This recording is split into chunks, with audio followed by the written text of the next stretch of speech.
So this isn't necessarily going to be like a party episode or anything like that. This is a little bit of weight behind it. It's one of those episodes where I'm going to like try to get serious with what I'm talking about. Yeah. Where this is more of a genuine, what do I do when this happens kind of episode more than anything else. Yes. Because the reason why, like I kind of said to you multiple times before, that sometimes the best gift you can hope to receive is the gift that you give yourself. Correct. And this is a question that has been bugging me for a little while now. So, with this, when it comes to TTRPG failure, Kyle, you've been fortunate enough to not go through any sort of calamity with this. When it comes to you running your games, I don't know what you're like in other groups, but thankfully, just about every episode you've done of Miami has been good. We only had one bad episode of Appalachia. That was just a stumble on my part, really. Yeah, we scrapped it. Like the combat went on for too long and it didn't make for good content. Yeah. And when you ask me whether or not this is imposter syndrome when it comes to you running games, I'm straight with you when it comes to this.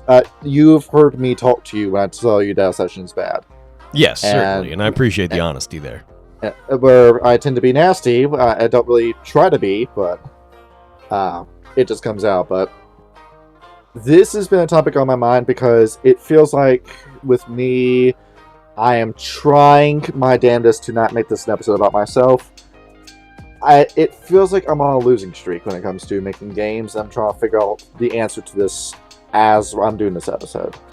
Because am I possibly being irrational about this? Well, that's the thing, is that I don't know. I don't know if I'm wrong, and I don't know what I've been doing wrong, and that's just what's on my mind. And I'm trying to see if I can figure it out as we go along. So when it comes to games you've run on the show, there was, of course, the game that you never saw, and that was Rage Cross Las... no, not Rage Cross Las Vegas. Las Vegas by Night, yes. The Las Vegas by Night. That was a game that we ran late 2023 going into 2024. Yes. And when I ran that game, that was my very first game of Vampire the Masquerade. We'd been running D&D for a while, and my background when it came to it was mostly D&D because I had been running games since January 2022 is when I first started running games. And that was for D&D, 5th edition specifically. And that's, of course, when that game blew up during the pandemic. Everybody and their mom was playing D&D. Critical Role made it popular. There was a server I was a part of where it was a hard time for me to find a permanent game for me to stick in. But eventually I found a server that was doing one-shots, and then a guy basically poached everyone that was playing that game in that server to his server. And then he said, well, let this not be a game that only I run. Let me throw the DM hat to you and have this be a world that we set up that has multiple campaigns that kind of interlink with each other. And I said, yes, let me do that. I'll be down for that. And so I ran a game that was all about the Feywild and that. And then that's how I started off with that. It was basically like loosely connected adventures before I started making a plot out of it. And then Kyle was part of the first real game that I ran, Descent into Avernus, where even though that module objectively is pretty bad, I managed to make the best of it because I knew the criticism going into that module, and I ran it, and it went pretty well. Well, Kyle, I still remember you told me that was one of the best sessions you ever had at that time. I quite liked it, yes, and I still remember Descent into Avernus fondly, just because of what you were able to do with it, even though, like, by the end of it, because life started getting in the way for a lot of our players, we had a bit of a skeleton crew at the end of it, but those of us that did stick with it to the very end and weren't interrupted by life changes, we all do remember that fondly. And that's when I started figuring out what I want to do with games, where I didn't want these massive horde battles where it felt like a war game. I want to do something like a boss rush, and that's the way I design games. I want to have sessions that were built almost entirely around roleplay, with minimum rolls being made. I really did not like the persuasion check. I really did not like insight as a role, and I wanted it to be player deduction. I wanted to see how good you were. I want to reward skill over mechanical stats. And Out of the Abyss was the game that started the Thursdays with the live play group that we had. And No original members from that group are still here, but because, of course, that was 4 years ago at this rate, you can't expect Quite a that to bit of be. time ago, yeah. Yeah, you can't expect it with a TTRPG group. And that game came dangerously close to completely collapsing, but thankfully I managed to pull around, and I do thank Ham for that. Um, but as time went on, I've finished multiple games over time where when it came to D&D alone, like Descent to Avernus I finished, Out of the Abyss I finished, Ghost of Saltmarsh, after I took over GMing for it, I finished. That was in a different group that you never saw. I've done Spelljammer twice, and then there was a Lost Mine of Fendelver game that went into Dungeon of Mad Mage, and then that was like That was with that the ended. Friday group that you play with, if I recall, right? With No, that was Wednesday. oh, okay. Like that ran until like January 2026. Oh, damn. So So that's been going on for a minute. well, now that group is completely gone because Asuka got promoted, Sean started a family. Rick Ross, not the rapper that just happened to be his name, Rick Ross, got promoted as well, and then Ovitz got more responsibility working for Teamsters. So everyone got promoted except for me, really, and then that was the end of that group. And we've managed to finish the campaign right when that was happening because we knew that it was coming close to the end. And I had to wrap it up, but thankfully it ended with the ending that I wanted. And it's not an issue where I can't finish a campaign, that's why I'm trying to stay here. And that was the case with Las Vegas by Night, where I figured out I was playing shit halfway through it.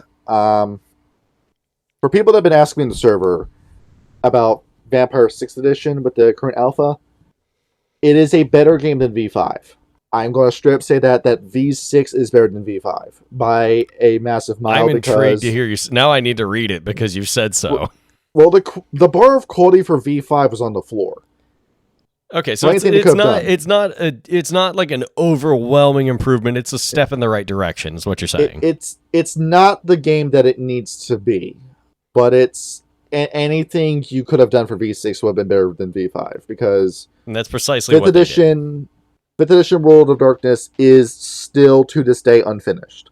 The rules to combat were never written. How combat was supposed to function at all. They said, "Oh, it's a failed state for you to have combat in World of Darkness," and that's where that meme started from just how shit fifth edition was written and how both Hunter and Werewolf had no reason to exist in fifth edition because you have two games about combat in a game that never finished its combat rules. Yeah, and If that then you're makes any just kind of sense. stuck with your dick in your hand if you do happen to get into combat. And that's all. As in combat in Werewolf fifth edition is fucking trash. It just does not function. And And that's but why we play V6, Werewolf 2e whenever we are playing, or 3.5e whenever we are playing Werewolf. but like V6 is kind of going into the same realm of like the persuasion check being God. And there's like rules for verbal combat, which kind of act as like a safety net for people who can't role play. And I'm kind of mixed about that because I don't like it, but at the same time, I've been in so many games that have guys who are just fucking losers who can't roleplay worth a fuck, and I wonder why you're even here playing TTRPGs for, that depend on those checks to fucking function. So it's something that I don't like, but given the modern landscape of TTRPGs, it has to exist. And I like that going for like, oh, your blood pool and your health bar are now the same thing. So we now have a risk reward for combat in this game, and it's not just, oh, the Brewhog comes in and just fucking dunks on you because celerity is the god discipline. No, that's no longer a thing. Yeah. And so when we did Las Vegas by Night, we were playing V5, and I realized I had been playing with shit halfway through the game, and quickly shifted gears to V20 as we were playing it. It was still the V5 sheet, but I started implementing more and more of V20's rules And it still until I began worked. to, They were compatible to an extent. because everybody was enjoying the game enough where Sean told me that it felt like he was playing Pulp Fiction and Snatch when he Yeah, was and going into I sessions. felt much in the same, and we all still look fondly back on that game. And Rage Across New York was the direct sequel to it, where we completely shifted parties, but we still had old party members show up. That is like we had a few out of context moments, man. But fuck it, bro, I was just running that game for that group, Yeah. and I wasn't really trying to do a grand narrative for that game. It was just here are just some ideas that I've been wanting to do now that I know this game exists, and I'm going to do them. And that's the reason why I did Rage Cross New York. And ever since then, ever since we started a channel, I've had two different Halloween specials, a Christmas special that we did. Uh, when it comes to the Tuesday group, I was still doing D&D. That's where that second Spelljammer game concluded. And then it became a Mage the Ascension game that concluded last month. And I felt like that Mage the Ascension game went very well. We had a Rage Cross Egypt game on Sunday that went well. And then with Friday, I managed to do something that I don't think anyone has ever done that I've talked to. Played and ran a Wraith the Oblivion game to completion. That's impressive.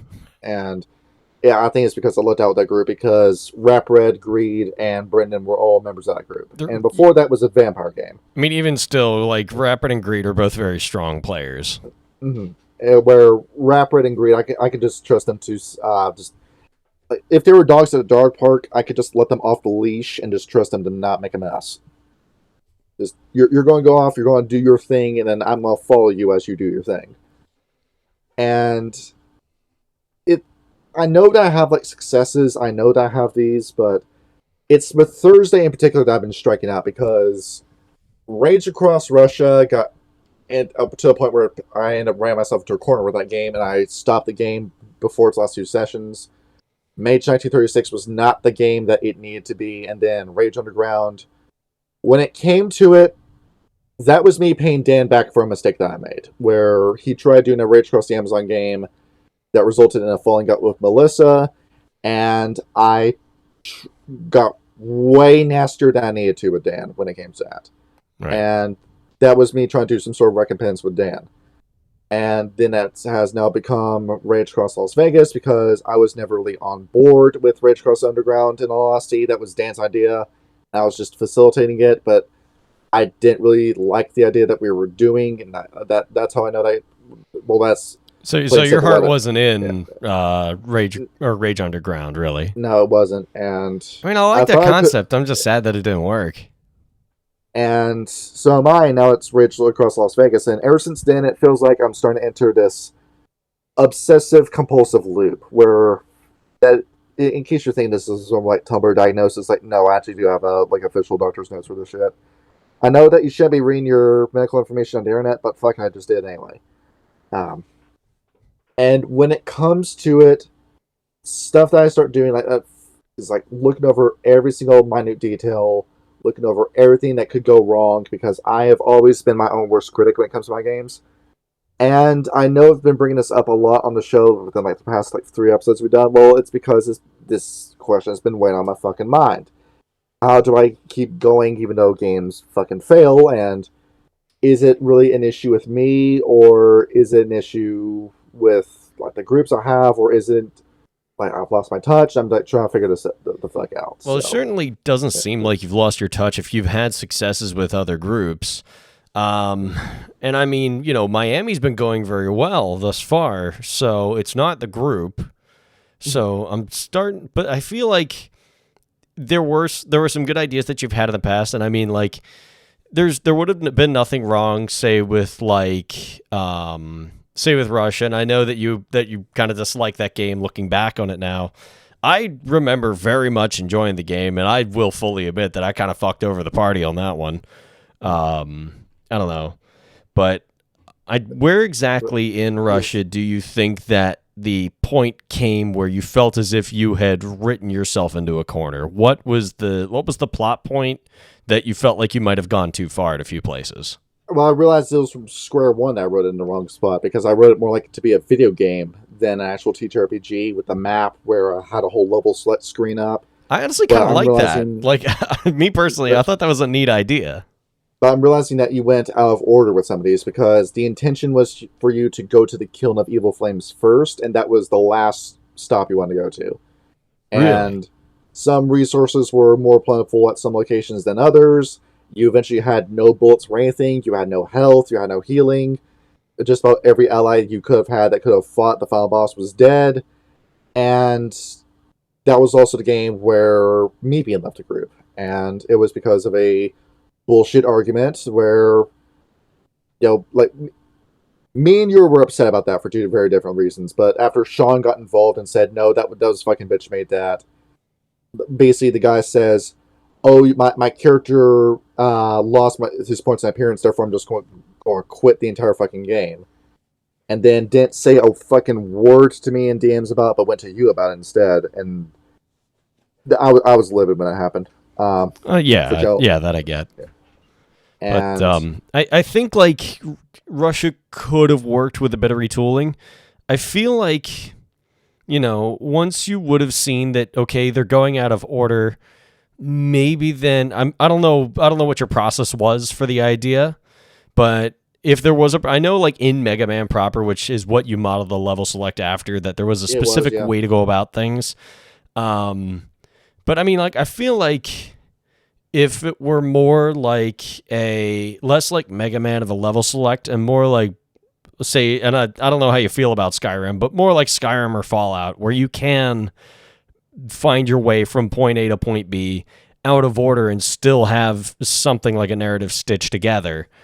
I mean, I think like the order that we were doing it did still work in a way, but I should have had it run more like Outrun or like Golden Axe, the original release of those games. Yeah, something like that, where it doesn't like really a tree. Yeah, so that I feel like that would have worked a little bit better. And I mean, like, if you notice that things aren't going according to plan, that's the great thing about TTRPGs is you can change those things on the fly. I've done that quite literally every single session of Miami. I come up with the sessions like a couple of days ahead of time based off of what happened last session. So that way it's always going to be dynamic and the decisions of the players are going to reflect directly in the world, and it opens up new doors and closes others.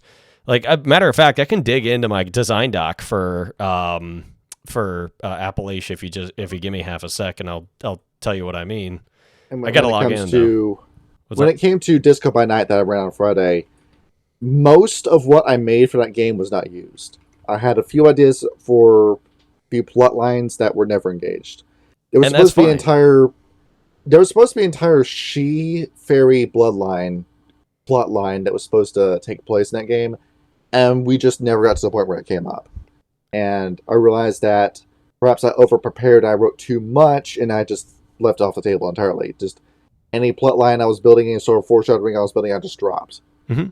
And I feel like if I went too hard with the idea, that would have resulted in a failure of that game, because when it comes to it, it's not a full DM or storyteller comes in and just decides what's going to happen with this game, and then that's when it goes forward. Because in order to make the game, not necessarily, like this episode, not necessarily about myself.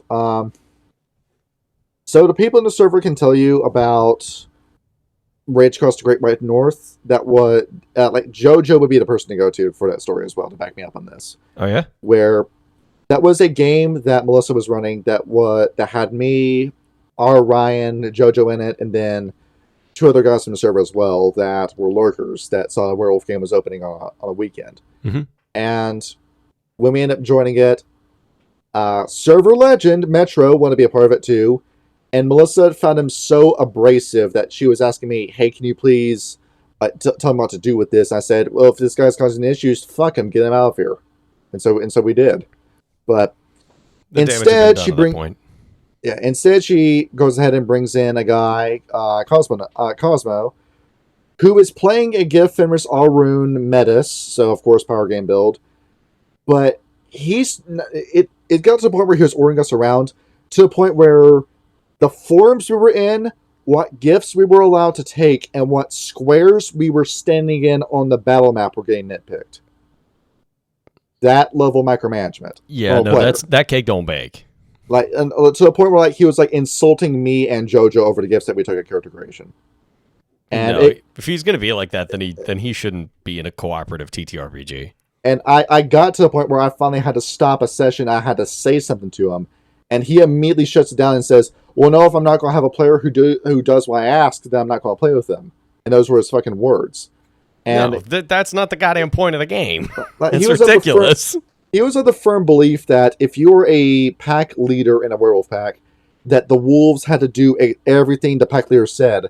So therefore, he had carte blanche to all the information on our character sheets, and that was That just no, that's like dead not how. ass. That was just something he said. Not even the Um, rules of the game say that. That's ridiculous. I remember the next session we were about to go into. Ryan told me before everyone else internet phone call that that was going to be his last session. He was leaving that game after that happened, and it was the last game anyway because I politely said to this guy, "I do not appreciate your aggressive play. Can you tone it down?"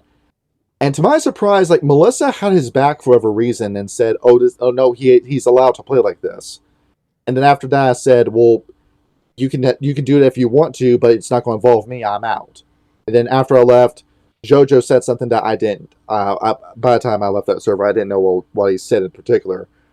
But then that entire game fucking dissolved, and then Melissa blamed it on strong personalities when no, I think the clear reason why the game failed is because you brought in a friend who wanted to micromanage the game, and then everything fell apart. And Kyle, we've seen that in D&D too, about how many games have we seen collapse because one player had severe main character syndrome or rules lawyer syndrome? Oh yeah, I mean it Uh, happens all the time. I try not where to. I try to avoid that or myself when I'm playing on my IRL game because at the end of the day, we all know we all work full time. Some of us are going to college and working. This is a game that's supposed to be fun. Like, yeah, combat's stressful, but we're all here to enjoy ourselves and build a story together and have fun. It's a game, for Christ's sake. I mean, if a campaign's starting to fail, like you're starting to see players get quiet at the table, clam up, like start sounding distant when they're playing games. Like you can tell from the sound of somebody's voice that if they're doom scrolling while playing the game, or if, Exactly. just find out what players causing that, like the main source of complaints, and then just immediately remove them. That's all you gotta do. If you leave that player in there, it's eventually going to poison the entire well. And I've seen that happen with the Tuesday group before I took over, where um, last girl I ever tried dating was in that game on Tuesday, back when it was a Ghost of Saltmarsh game that was run by John Sr. And she was extremely fucking promiscuous with the way that she was playing her character. Like, one of the things she was doing, Kyle, was that she was, like, cutting off the penises of every NPC character that we fought in combat, and she made a necklace with them. And then she That's wanted, fucked up. and then she wanted to use that as a bludgeon. And, Is a uh, religion? no, she wanted to, like, slap people with it as a weapon. So, No, um, that's fucked. so when it comes to that, like, if that was, like, the kind of group we're going with, it was, like, sort of like Your Highness TTRPG, that the like, experience that would be fine, but there were some players at the game that were very clearly uncomfortable with it and were leaving it. And one of those guys was a guy called Connor who just ghosted the entire fucking party because of that. And it was going to reach a head anyway because she was getting so sexual with her character and that she started making moves on me, like in and out of character as well, where she slept in my DMs. So I was thinking, well, if she's coming on to me like this, well, let me just fucking like, reciprocate and like see where this goes. And of course, my heart wasn't really in it, but I said, you know, if she's coming on to me, let's see what happens. As it turns out, for everything she had in mind, like, she thought I was going to simp for her, and that's the reason why she was doing this. To the point where she was saying, "Hey, my birthday's coming up," and I said, "Okay, well, let me send you something for that." And then she sends me an Amazon wish list for over $120 worth of merchandise she wants. I feel like when Like, you send an Amazon wish list, that's like they only expect you to get like one or two things. I don't think they then, expect you to break the bank for them. and then, as it turns out, she's fucking lied to me because she had a Twitch channel. Whereas it turns out, not only was she doing and streaming Final Fantasy 14 erotic roleplay, but you could donate money to her on Twitch, where she had a love-in sex toy between her legs, and if you donated her money, she would change the settings of it, and she'd orgasm into the microphone for you. And as it turns out, that What? like not telling me that shit, Hello? dating dating a woman who is a Hey, whore is one thing, but dating a hey, whore, Dan. no, that's something else entirely. So what do you guys? So, You know what? I was so doing that some. ended that relationship, and then she ended up quitting the game because me and her got in the middle of in a fight in DMs.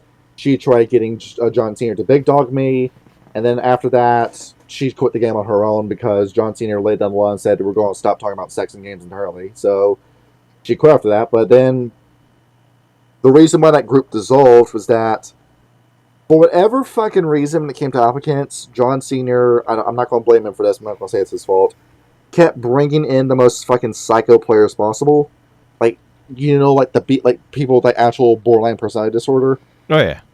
Like to the point where one person tried getting an argument with me in the middle of a session over me being a bard in Curse of Strahd, and she's going, "Do you speak for us? Do you really speak for us?" And I'm saying, I'm the bard. I'm the only one here with a charisma stat. My charisma's You're 18, playing- bro. What do you want? And you're playing as a ranger. You'll even have this kind of charisma stat. So what's your argument? And then apparently she just let this massive ass nasty message to me in front of John Senior, and then John Senior just completely closed the game after that happened. Because that was the third player he brought in that quit after one session. So, yeah. Yeah, I feel like it's part of it. It's hard to find like good players. That's why I'm kind of thankful for the groups that we have here. We do have some very strong players in our group here. I'm thankful for the group that I have for Miami. And thankfully, like, the two problem players that we had, we fucking found out who they were and we stamped them out. So I have a strong opinion. Okay. I think there are less toxic players now than there were like 20 years ago, or even 10 considering years that ago. this shit gets well known, and of course people know about you on Roll20, and you start DMing people, "Hey, I see that you got an asshole in your group. Here's this kind of shit that he did with me." Because, Kyle, if you remember Slimer, I was going to other like TTRPGs on Roll20 and like applying for them, and only to see Slimer was in their game already.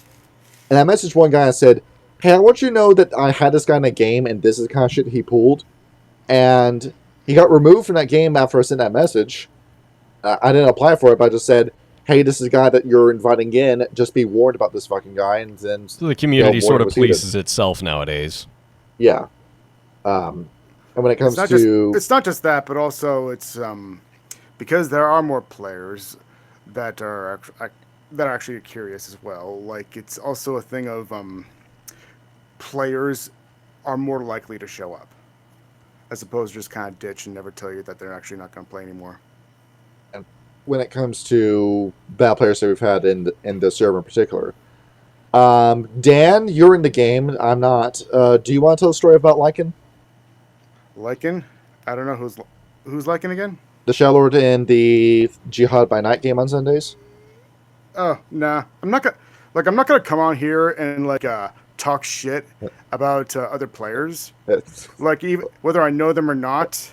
Like, because like it's like, I don't know if that was the intention. We know who it is. We know, and the person knows too, because Kyle, it's basically, the plot was in a vampire only game, a guy joins, I'm pretty sure you could piece together who this is and tell the story, comes in with a Shadow Lord abomination with the plan of abducting all of Dan's herd to turn into a breeding camp to make werewolf revenants. Oh dear Christ. That was not the plot. That was the plot. That's what it fucking was. Hang on. No, that was not the plot, because first of all, it was not my herd. It was my former kin. I was not using them to I was not getting bitches. Okay, no, it wasn't, because they were not our main. They were kinfolk. A herd is what you use to actually feed blood off of. I was not feeding blood off of my own kin. Get it right. But the plan was still to abduct them and use them for revenants. The plan was to abduct them, and I don't even know if it was actually... He actually never told me the plot. Well, he actually brought up the idea of turning them into revenants. I'm not sure if he was being serious or not, but in terms of what was going on with like what his plan was, it was actually more nebulous. Flip into JoJo's DM and ask him to send you those screenshots. Ask him for that. Honestly, I don't really care, because it could have been bad, but it's resolved at this point, and also I've dealt with worse players than that, to be honest. The fact that he was actually committed to what he was doing, I applaud him for that. Mm-hmm. And the fact that what I don't, and the fact that it was and the fact that it was also it's also JoJo's first game. I'm also lenient, and we're having fun, and that's the thing. Right? Okay. I'm not going to badmouth anybody at all. Because everybody in that server, everybody in that game, they all have their flaws, but you know what? I've also had my flaws as well, and you need to have the. And I've been kicked out of games that have like discriminated against me because I haven't been able to either because I haven't been paying attention to something more closely, or because I behave in a certain way that they just kind of look down on and they just kind of kick me out, or they just kill me right in front, right during the game, and they're just like, oh, suddenly you fall into a portal and you're now in the ninth circle of hell. We'll come back to you later. And then they just throw a Balor at a level 7 ranger all by themselves, and they kill off my character. And then after he's killed, they just don't really acknowledge it, and they go off to and they just kind of ignore you and just continue playing the rest of the game with all the other players. That just seems kind of fucking rude. Like, I feel like they should have just told you ahead of time. Absolutely, but they don't. That's happened to me, and that's happened to me too. That was like that's fucking. The fact that we're actually communicating in our issues and we're trying to figure things out is good. I mean, that's what you're supposed to do. Good communication is important. I mean, sometimes the guy running the game is just fucked up. Like, there's some guys that are running games that I gotta tell like it is. Like, I call a spade when I see it. Just have no business being the guys who run games. And when it comes to those kind of experiences, the game that I met Sean in, Kyle, guy that was running the game was a retired veteran. That was, you definitely couldn't tell that he was divorced. You definitely couldn't tell that because every woman NPC that appeared in his game was just like neurotic, screaming women that just threw themselves onto you. Along with like some like the shit he said in terms of comments too. Like, you could tell that this man had like a deep-seated hatred of women and just never sorted it out.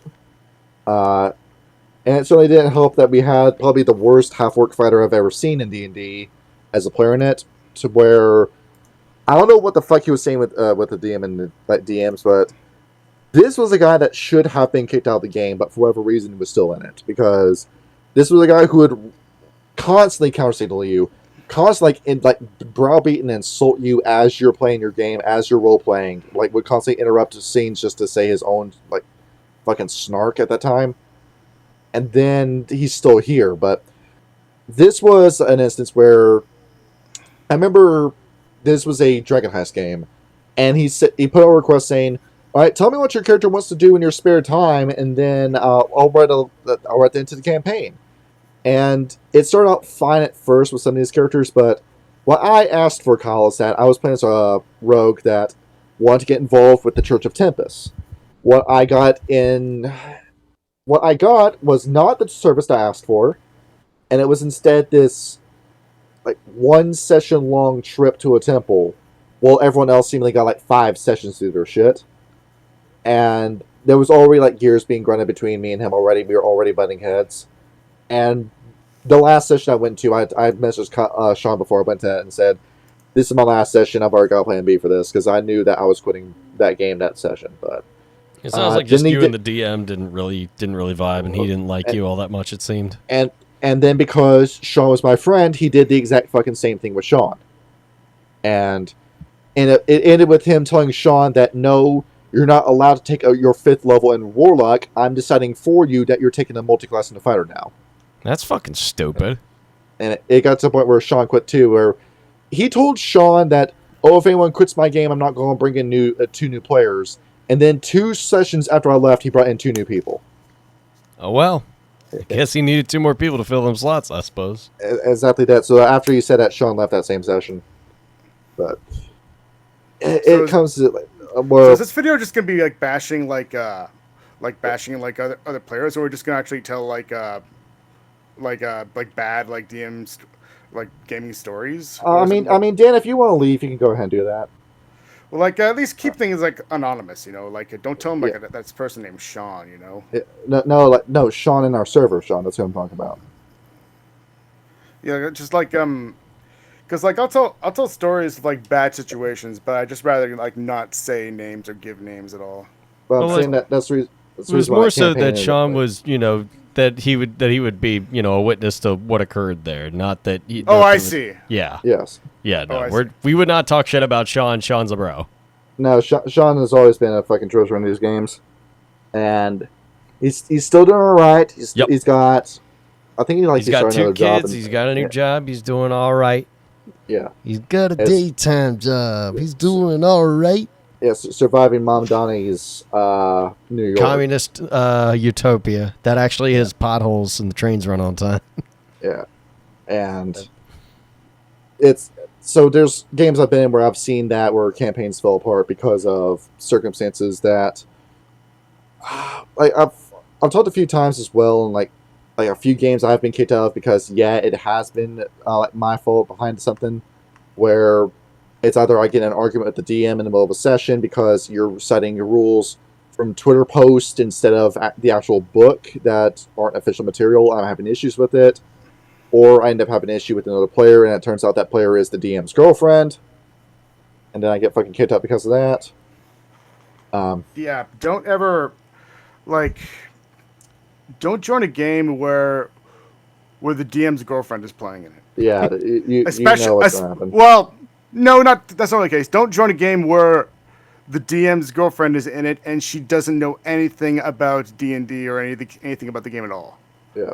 Well, no, it's more of a case that she tried rules lowering me, and then I had an issue with that because nothing lights a fire under me quite like a rules lawyer when it comes to these games. The moment that a scene has to stop for you to start explaining to me what the rules are of a book that I know and I've read it, and it doesn't, and it turns out you're wrong with your rules lawyering, and then you don't admit that you're wrong. That's what I mean. It's just like there's an ego, really. I don't. Well, I don't like the term rules lawyer. I prefer rules attorney or rules defendant. Yes. Rules defendant.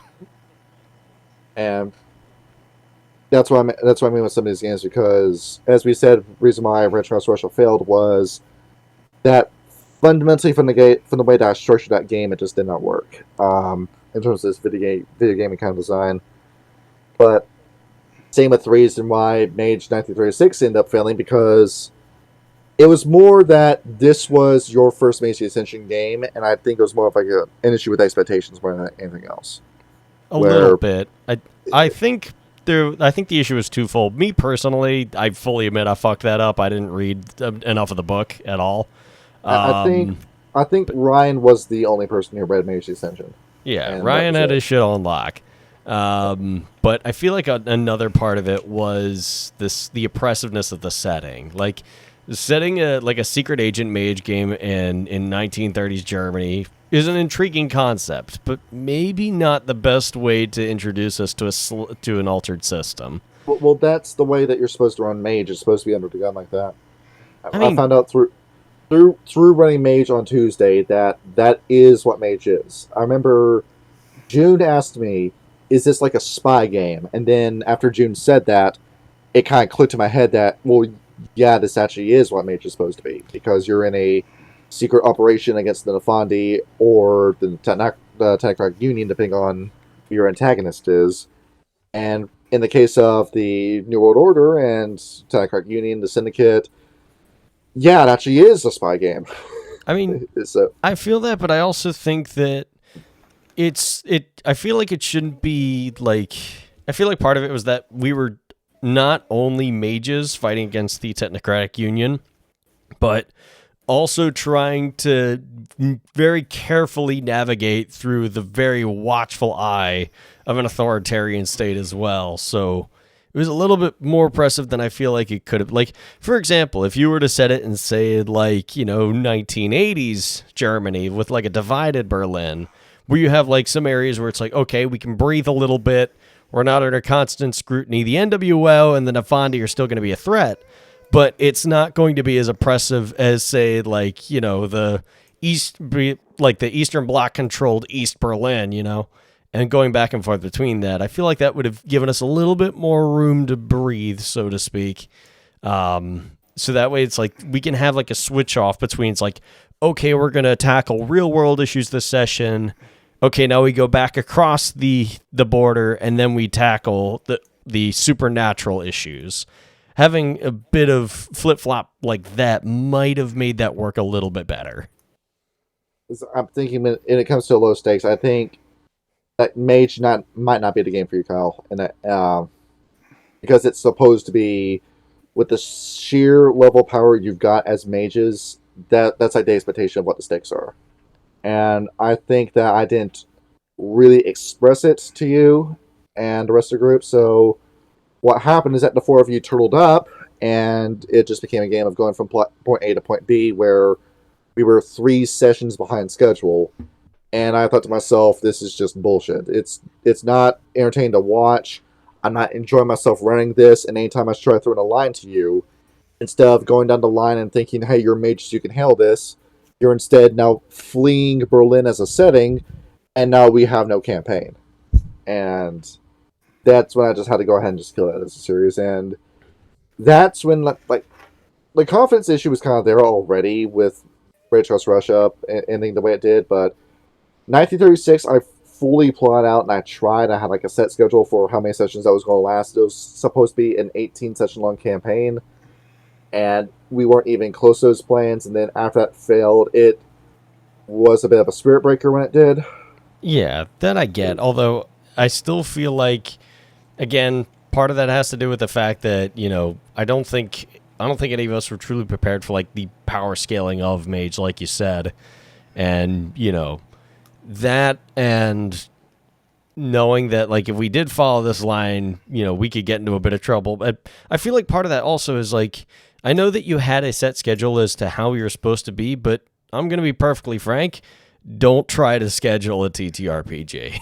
Because I'm beginning to realize that with the way I was running Disco by Night, which was around the same time, that the plot line that I wrote for Disco by Night, I started abandoning that as I was writing it, because I had a set idea for a 3-way power struggle between bishops. It was going to be in the face of an impending war with the Camarilla, but there was also a plot line I was trying to do with the 7th generation in New York at the time, because that's when the plot happens, and 1979, this is when the Accordance War is happening, but then I realized that was getting a little bit too overcomplicated, a little bit too ambitious, and that the game I should run instead was just letting my player characters function as they were, because Maxwell Godwill, Mr. Graves, Mr. Sunshine, Victor Northwoods, and Matthias Clay were carrying the story by that point. And I just... So I got a question, like, so because you inserted characters from like a lot of Ralph Baskey, like yes, like were you trying what was the storyline you were trying to like put in there? Well, that was just there for myself. Oh, that was just there for funsies? Yeah, that's just that I want to use this and I want to do this. I want to see, hey, I'm going to have the scene play straight at first. I want to see how your characters would like derail the scene as it was happening. And that was an idea that I had, because I was going to do it more with Michael as a character, but then Fritz took that role instead. So I just kept having Fritz pop up throughout the series, and I realized that was a better idea, because most of the drama came from this soft power struggle between you, Graves, and Maxwell, between who was going to be the pack priest in the spot in the. I don't think there was much power struggle, really. I think we actually came to a negotiation on that one. Because I felt that the three of you were always trying to outdo each other with your plans. You were all trying to beat but it wasn't a big issue. It was kind of just more like sibling rivalry than anything. Yeah, it felt like it was an episode of Always Sunny in Philadelphia at times, with the way that you were playing. And I mean, nothing wrong with that. We have a brand new vampire called Victor Northwoods, who's a Zimichi, and he's the sire made it clear that he's not interested in teaching him how to be a Zimichi. So it was the three of you trying to teach him what the right way of being a vampire was according to your own definitions. And that ended up starting the plot, and then as I saw you doing that, the plot line I had with the changelings, I dropped it, and I didn't even introduce the 7th generation. I just had them around for one scene, and then that was it. Yeah, it's like you can't try to weave too many threads all at once. For the most part, like a lot of the games I have ran have been pretty straightforward as far as the goals and ambitions of the antagonists and following the actions of the protagonist, that is you all. Like I had a whole like flowchart made for Appalachia, but as soon as I saw that wasn't going to work, and I'm like, okay, So I've got all these ideas, and they're probably not going to do it in the way that I'm expecting them to do it. So why don't I just take it session by session? And then throughout that game, it became more about the decaying relationship between Autumn Leaves and Ends the Road. Yeah, And then and there was nothing wrong came with plot. that. Yeah. And it was more of a drama where it ended with Autumn Leaves higher than he was before, and Ends the Road at a new low that she's not going to get out of. Exactly. And it felt like with that, the session that we left it on, that both of their character arcs kind of concluded with that session, and that was a good spot to leave it. I don't know. I still feel like that one did kind of end. I could kind of tell that morale was getting a bit low. Granted, that game had gone on for quite a while. Yeah, it feels like a year is as long as some games should run on for. Like, Yeah. some of these can go on for 2 years. Like, 3 I think, years. and that's why I figured I'll break it up into seasons, because, like, there's still more that I can do with Appalachia. And, like, if we want to go back to that after LA, we certainly can. I've got enough to make it happen. Whether we want to do another road trip, or if we want to stay in Chattanooga, or if we want to stay in Charlotte, whatever we want to do, we can make it happen. But that's the reason why 1936 failed, because I don't think I explained to you what Mage was supposed to be in any great detail. I think that even though we did an episode of the Euthantos before the campaign started, I'm beginning to doubt whether or not I really got the idea across of what the Euthantos were supposed to be. Yeah, I think I wasn't entirely clear on it. I was still thinking Adjustment Bureau. We were like, no, that's NWO. And along with it too, just planning out the session, where it turns out, no, I had this plan for a more active party, but you go for a more reactionary style, where I was trying to be very cautious in that setting, especially given the situations we were in. A lot of that time, we were also trying to make sure Tim didn't fucking die. With the way that you make characters, Kyle, I've had this conversation with you, and I've brought it up with some people in the server when I'm talking about character creation, that the character you make for every game that you play is Ichigo Kurosaki. That is the character you make for everything. Kyle, if you're familiar with Bleach, it's the main character. I am not familiar with Bleach. And the thing with Ichigo Kurosaki is that with this whole adventure of being a Soul Reaper in the Soul Society, fighting against the Hollows, that Ichigo didn't necessarily choose that kind of life. And not a lot of decisions that Ichigo made in the series were necessarily his own. It's, oh, I touched the sword and now I see Hollows and I'm fighting them. Oh, now Rukia has been kidnapped and I feel like I have to save her more out of debt to her than anything else. Now we have the Hollow Ones, and now we have Aizen. I gotta fight them out of obligation. I gotta fight the Fullbringers because the Fullbringers asked me to join them, and then they betrayed me. And then everything involving the 1,000 Years War, it's more like Ichigo just wrapped up loose ends. Where Ichigo is a very reactive kind of protagonist, where it's like a Mickey Mouse cartoon. Like, Mickey Mouse doesn't go out and do something on his own. Mickey Mouse sees something and then does something around it.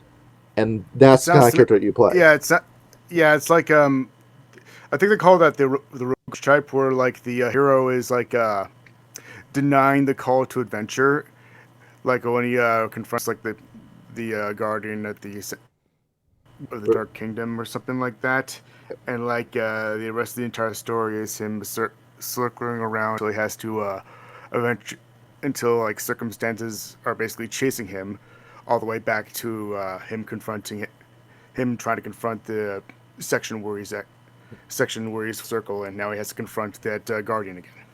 And until then, he's not going to be into that in that Dark Kingdom that the hero's supposed to actually enter.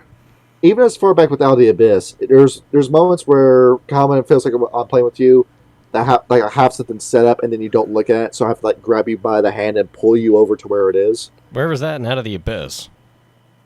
It was in Out of the Abyss with the pawn shop, where we had the whole pawn shop set up in the mental Derek section. Because that was when I was going to introduce your backstory, but you and the rest of the party just would not go to the fucking shop because you insisted that you had all the things you ever needed. So I had to say, all right, well, there's something for your cleric that's waiting for you at the pawn shop that is going to be sold to the wrong person, and then you finally went over to the pawn shop, and then we introduced Nozomi in his Yugoloth form, and then that's when we finally start getting to your backstory. See, I thought that there's nothing just kind of happened across. There's nothing wrong with being there's nothing wrong with being like a reactive character. The ones that I like playing. It's to the point where I've been designing games because I feel like the massive disconnect with the Thursday group, and why Rage Underground did not work is because I've been designing games with Greed, Rap Red, and Brennan in mind.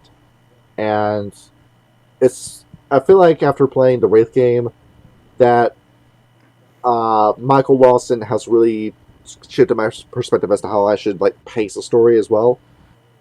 Because we had moments where I had all these different characters in Rage Underground, and then nobody said anything to anyone, and it had me thinking, well, am I doing something wrong here? But I have a game that's made for more proactive, active characters, but instead everybody's reactionary, including Greed in that game, who decided he wanted to go for more shitpost kind of character with his Anuisha. And Well, I always thought when there's too much silence, nobody's talking, that it was a bad thing. But it was actually you, John, that actually convinced me that to let things be silent and give people more, because I realized that people actually need more time to actually come up with something to actually say, and just let the silence kind of sink in. because I give you 3 to 5 seconds of silence for that to happen, and then after nobody says anything, then I have to come in and say something. You've given more leeway to more time than that, though. Way more time. Yeah, when we're not recorded, of course, because with Wait the Oblivion, I was able to take my hands off of that. Even when not recording, I don't know. And especially after coming on right off the heels of the Mage game, because JoJo, Howler, and June were fantastic in that game. Chief had to leave, and then Sim had to go back and get a real job. So both of them had to leave, but that Mage game really went as good as it could have gotten. And both JoJo, Howler, and June are 3 players where I let you off your collar, you go about the park, and then you just do your own thing, and then I see what you're doing, and I make the story around that. And that's what I ended up doing with how that Mage game started, because it was a game that was taking place in Washington, D.C. JoJo made a character who was a dream speaker that had a massive background with the Garo Nation. And then the changeling antagonist I initially set up, I stopped using because by that point I just got so damn sick of Changing and Dreaming. I just fucking hate that game. I want nothing to do with it anymore. But the Garo Nation, I realized I had a pretty good antagonist on my hands that directly played into the themes of that game that I was trying to do. And sure enough, the way that JoJo reacted with it set up what was going to be the rest of that story.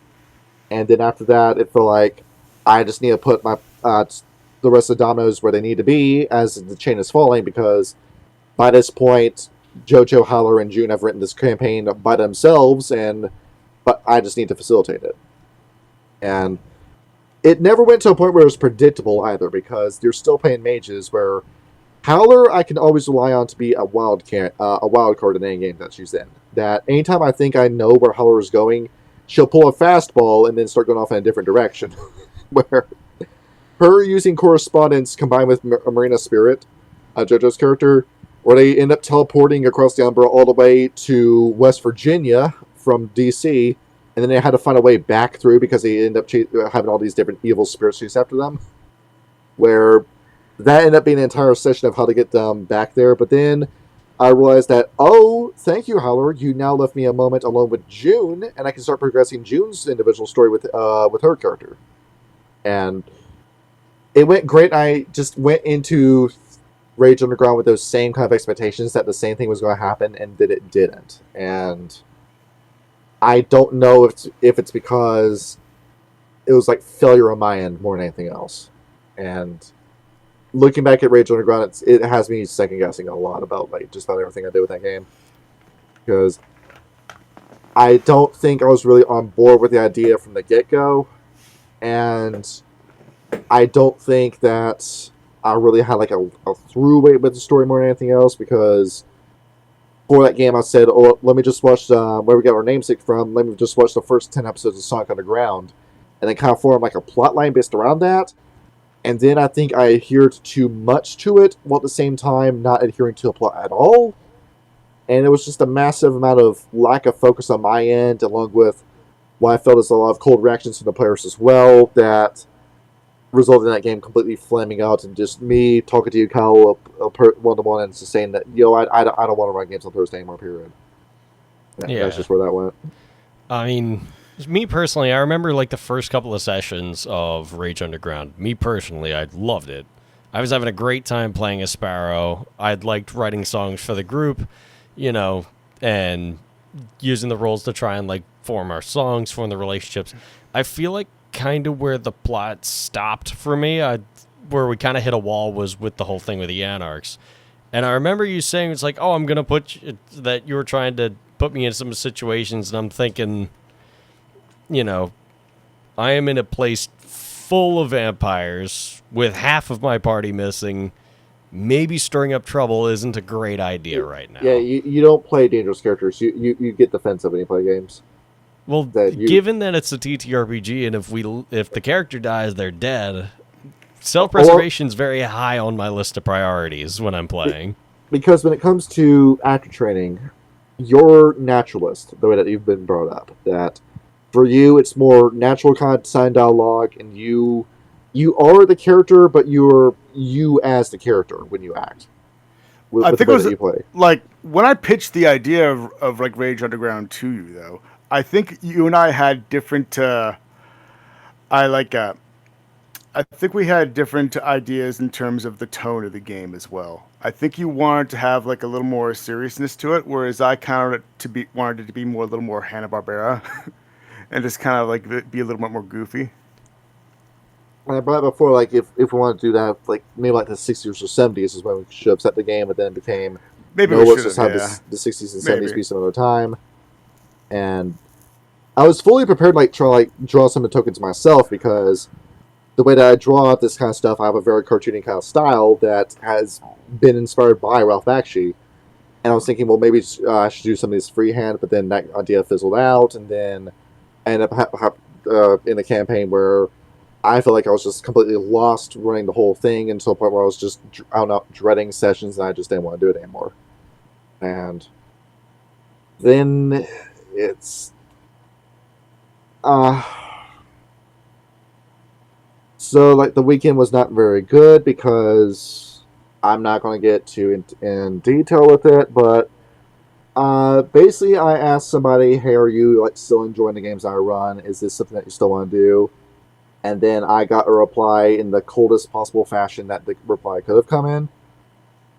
And now it's got me looking at the way that I'm running games, and not even that, but myself as a player with a lot of self-consciousness, where I'm starting to look back at everything I've been doing for these games on the channel, and I've done off-camera as well. And now I'm asking myself, have I just been like a fucking like freak show or like a circus sideshow this entire time when I thought I was telling something interesting? And now I genuinely cannot tell, because now I'm super fucking nervous about going into Miami by Night next night that we do it and playing as Nozomi, because I know like a comment I've gotten a lot about Nozomi is the voice that I do for him. And the voice comes from Takashi Miike, where I've listened to this man speak English, and that is what Miike sounds like when he speaks English. He has his tongue all the way at the bottom of his mouth, and I can tell from the way that he pronounces vowels and consonants that tongue does not move. Where sometimes I have to re-listen to what Miike says because he just did not enunciate the consonant. And that's how I've been doing Nozomi, along with speaking out my nose to this kind of character.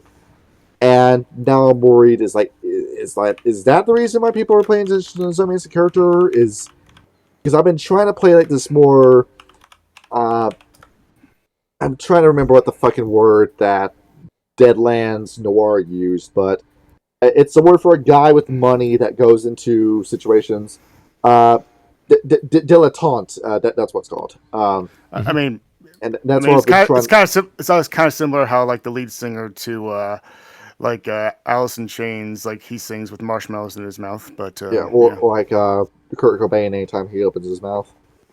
And now I'm nervous that maybe it's just me doing like this like funny foreigner voice is the only reason why Nozomi has any attention, and me trying to set up like this whole Church of Set domination plot, along with me like trying to set up a character where you can't really tell his lies from his truths anymore because they blend together so well, and leaving like trying to do like a guessing game for the audience where you don't really know what Nozomi's doing anymore, having that be a guessing game. And then that had me asking, well, whether or not Ins the Road was a good character, and like whether or not Ins the Road was a character that was what the fuck, or this was just a character that I will say was inspired by New Jack, was where Ins the Road came from, but along with it, some like Vince Russo type shit came into the character as well. I'm thinking, well, maybe like the same kind of trash that made Vince Russo appealing is the only reason why people cared about Ins. And then it's got me second guessing Disco by Night, and it's got me second guessing the Mage game I did on Tuesday, and then it's got me second guessing the Wraith game. But why second guess the games that were successful?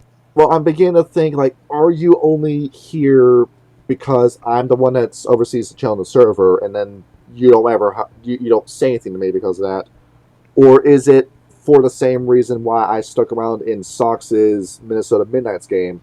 That it was the kind of shit show that I want to take. I couldn't look away from. I needed to see how it ended. I'm not sure what you mean because I wasn't in the Minnesota game. Like, what do you mean? Like, Sox had his own host of problems. I think people wouldn't keep joining your games again and again if they didn't enjoy them. Yeah, like if you didn't even have a server, I would still play in your games. Because you have like a few games that are successful, but like one guy says one thing to you, and then that kind of just. That I can understand. That it's a guy you've been doing this with, man. It's a guy you've been doing this with since 2023 as well, and it's going to make the next few sessions a little bit awkward as well. But because I'm asking myself, because if I ran nothing but shit, then I wouldn't have. I'm posting studio pages. Then I wouldn't have had this from the Tuesday game that I ran Spelljammer with, where. I mentioned Sim to you.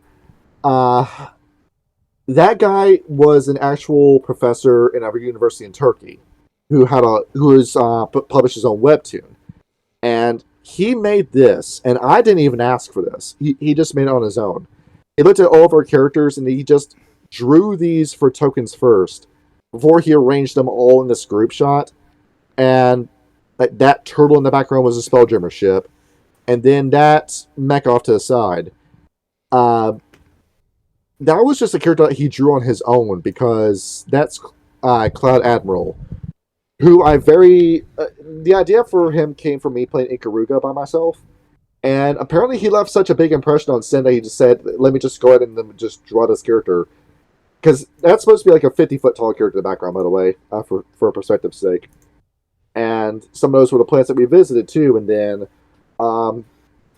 Archie in the server, and just what a fucking like treasure Archie is in the server too. Where like Kyle, he drew that for us with Tyler and Patrick in that picture. Like Patrick hasn't even made his debut yet. Exactly. The picture of like the two BSDs that I tend to make, Halloween and Pretender, and then he has this picture from the Egypt game that we did, and this was a moment because.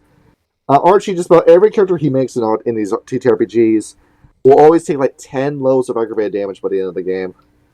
So that was his BSD after he got both of his arms blown off and his intestines ripped out. Just but a scratch.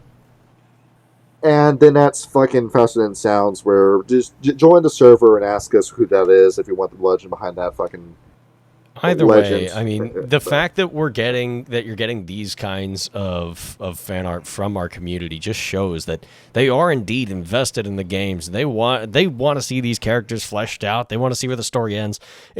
They're not just joining because it's Johnny, he's the Galliard group guy, and I want to say that I played a game with him. They're doing it because they love it. They're here because they love the game. It's all about the game. It's all about the love of the game, man. If you're not enjoying yourself, well, like you don't have to run a server. You don't have to play the game. You can go out and do whatever you want, man. Because that's when on my fucking mind, and it's starting to bleed in the sessions on players in as well. Because like Mandrake is doing a favor us for running like Ridge Cross Australia, but I've noticed that I've been like there's periods of that game where I'm checking out. I have to like snap myself back into his game. Like even like Fox and Gary's game on Saturday mornings, like. It's Warhammer Fantasy, and I haven't played a serious character in his game for over a year. I've just been playing these like meme joke characters, and part of it is this is an already established group, and I don't want to step on anybody's toes going into it. But they're starting about like want to do Deadlands Noir after I've mentioned hey, I can run a game for you, but Fox doesn't want to do anything involving World of Darkness, and neither does anyone else really, and that kind of stung just like a teeny bit. And then I like talked about the same kind of thing with Ryan Maru, where Kyle, you just met him last week, and I spoke with him about this same thing, and him and Gary said, well, for Deadlands Noir, I think either you or another player in this server who tends to make like joke characters, we want you to be the main detective of it. And inside my mind, I'm just thinking, no, you don't want to see me do that. That was just my first response to it, but I didn't say it out loud. And then, like, even with Greed's game of Orpheus, where I've been asking him to run this Orpheus game, and then it's here, and I'm not. And I'm going into it with Michelle Shea, who's probably like the most passionate I've ever got behind a player character. And then it's just not really clicking with me, and it's not anything that Greed's doing wrong, because he's not doing anything wrong. It's just me. And I did something that was honestly pretty insulting last session. I fucking fell asleep in the middle of an Orpheus game. And I just got the fuck out of that call too, because I've done that. I mean, it's hard to juggle all this stuff when you're doing. I mean, hell, during like some of the lore podcasts, especially after long weekends, I'll sometimes I get pretty tired. So these things happen. If you just like apologize, hey, sorry, man. Because I went to that game like not really feeling it either, because this has been weighing on my fucking mind and like since last Thursday, and it's gotten to the point where it's like unavoidable now. It's starting to get in the way of my work output with the show, and that's why we're doing this episode. And like I said, like if you're not feeling it, you can take a break. People will understand. We're all human. Because I'm thinking, just like some of the groups just like don't happen unless it directly involves me, and then if I don't get involved, then nothing happens. And I feel like you're putting too much pressure on yourself in that. And I've been asking myself that too. Like, that's not true. Things still happen. Like it's not like always doesn't have to involve you all the time. Like there's Jihad by Night. There's we're still having the Vegas Rage Across Vegas. Yeah, it doesn't always have to be on your shoulders, dude. Of that. That's gonna be fun. And that's why I'm asking myself, like, is this a legitimate worry, or am I just starting to drive myself fucking insane by putting pressure on myself when I don't really need it? I think you're putting a lot of pressure on yourself. You're putting the world on your shoulders. Take it off. Give it back to Atlas. You're not Atlas. You are Johnny. Because I've been wanting to try doing something, but because I told you, Kyle, that when you start storytelling, you're going to eclipse me, because I know you're better at telling stories than I ever could be. And I still bitch about storytelling. I still don't like it all that much, but I'll keep doing it if people keep enjoying the games. We all have our strengths and weaknesses in terms of storytelling.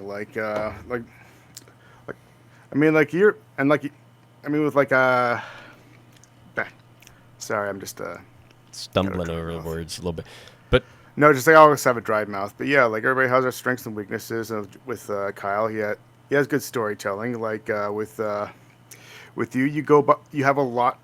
You have it very presentation. Like you have a lot of art and digital art. Not only that, it's like your encounters are far better than mine. Like my encounters, you can barely count as encounters.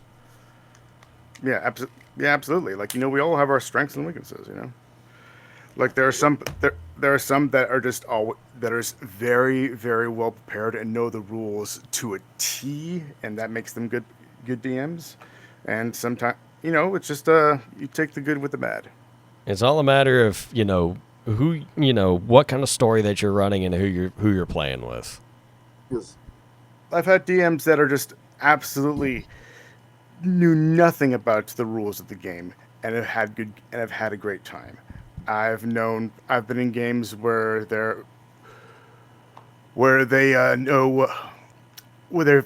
don't know how to write a story at all, but they're great at like making encounters, and I've had great times there. Like, you're not gonna believe me when I tell you this.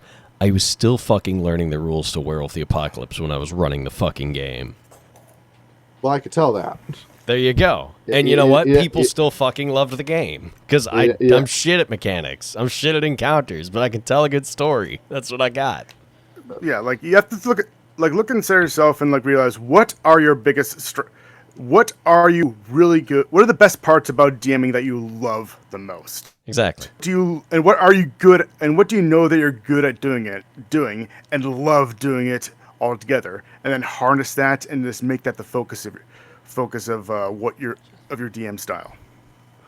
Emphasize it. See, I'm asking them just have like a small but identity loss when it comes to running games right now. But Well, if that's the case, I'm gonna relay some history words from the skate guru in Tony Hawk's Underground. Just play. You'll remember why you started in the first place. I hope it comes back soon because I really don't have any other hobbies besides this. Well, you have video games, you have art.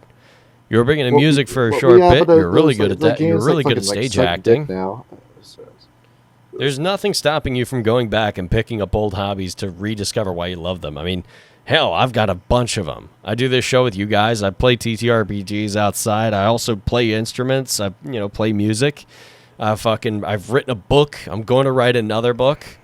And I collect records. I like going out with my friends. We all got hobbies. It's okay to like drop something for a little bit, pick it back up later. It's like riding a bike. You might be a little bit rusty, but you'll remember why it's fun and why you like doing it. And also, if you're having problems with like creativity, you got to force yourself to be bored. Like, force yourself to actually put yourself in a situation where it's very, very boring. And that's when creativity tends to shine. Absolutely. Like, I wrote my entire first book while I was in the break room at work because I was bored out of my mind. And even now, I'm writing my second book on my breaks at work because I'm bored. Everybody out there in the comments, leave a comment if you're one of those guys in high school that just drew, like, a whole bunch of dungeons with, like, graph paper while you were just sitting in class. I most Because certainly that's did. what- Like in all my liner 'Cause notes, just pages and pages of random sketches. Because, like, high school and classroom was the best time for me to get creative. Absolutely. I did a lot of writing in college, too. Because when it comes to that, because I'm noticing that those are like the two big issues I have is just laying out player expectations for what a group is supposed to be. Because I think what I need to do is like actually talk out before I start campaign. How not what characters you're making, but how are you going to end up playing this game? Are you going for a joke build? Are you going for a character that's going to get involved in depth of the game and try figuring out where to go from point A to point B? Because I need to set out what the tone is going to be. Absolutely. Yeah, like character motivation as well. Because I think if Disco by Night could have been the most optimal game it could have, that I probably would have asked you, Rap Red and Greed, what were you going to do with your characters as well? Where if I found out that you had your own agendas and you were going to go through and try to make your own advancements, then I would have adjusted the game to fit that. If I knew that... To be fair, though, I kind of didn't know what my character's like goals and aspirations were until as I was playing him. So yeah, sometimes that happens. I mean, like, for example, it starts off being a joke character, but then he ends up being more serious. Exactly. It's all right with starting out not knowing exactly what you want to do. If you got like a basic idea for a character, and like if it starts out as a joke, that's fine.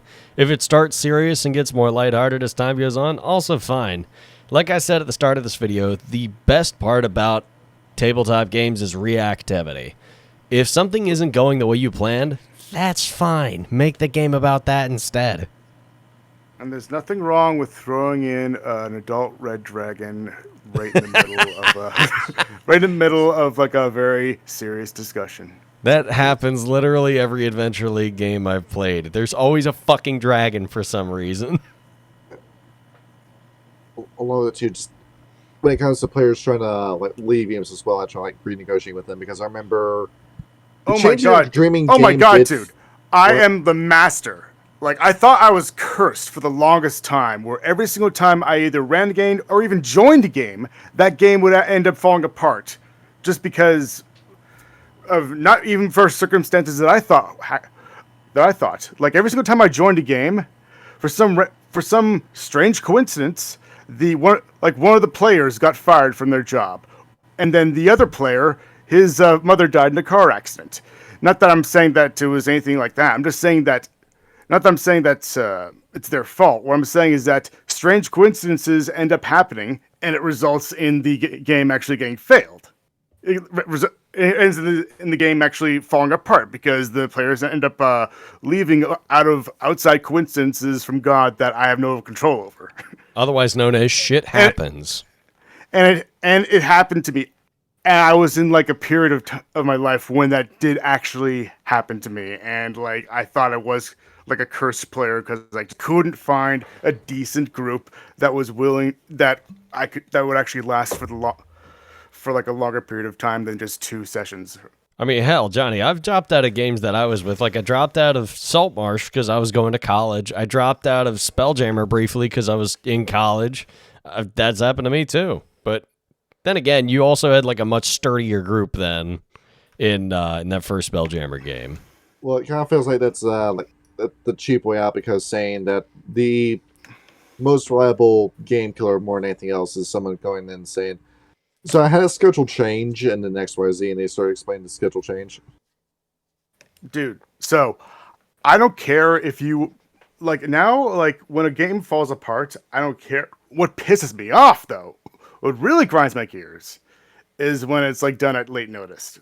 I know, sorry Jojo, but like it's fine with Jojo. I forget him because he had to cancel that day. But I mean, like but it's more of rescheduling instead of actually fun. It's more of when the game like fails and falls apart on the day of the game, and when people cancel and bail on you, but they never call you. They just kind of ghost.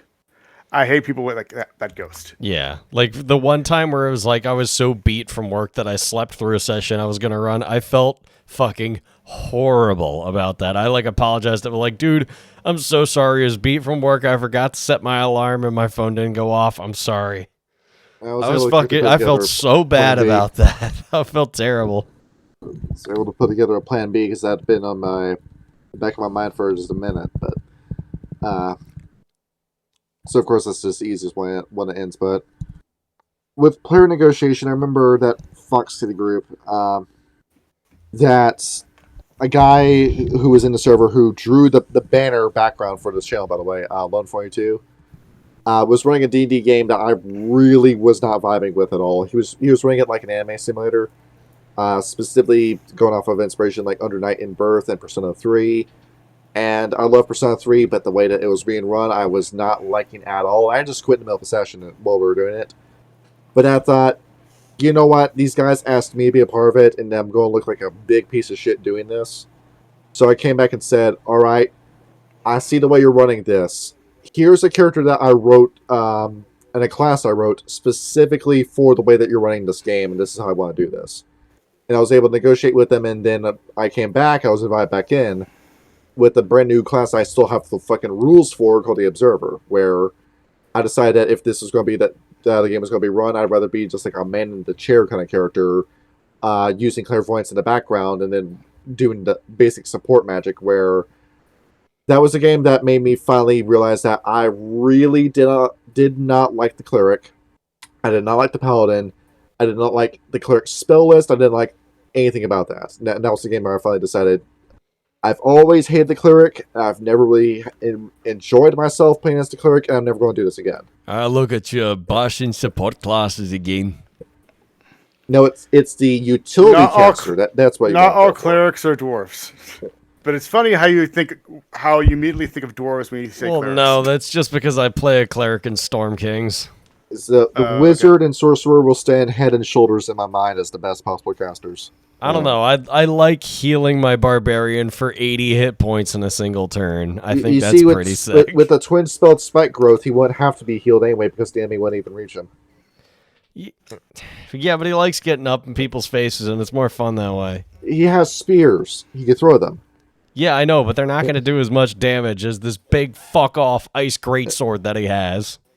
And that's something I gotta start doing with these games, to start asking you, how are you going to play, and then with your character, what is their motivation going to necessarily be? And kind of, hopefully I did it with Nozomi, because I made it clear that a set-height complete domination victory was what I was going for with this character. Yes, and that's coming to fruition now, and I'm kind of excited for the discourse that'll be sown. as well as how you intend Wouldn't to take down Packard. It's funny, like a Setite domination victory, Total as opposed to Setite like a religious, victory. Yeah. as opposed to a religious victory. You know, That's precisely what the fuck it is. This is winning Doomsday mode in Civ 6. Because what I hope I'm trying to do with Nozomi is I'm trying to like slowly slide a trap card underneath the entire game and to just flip it at the right moment.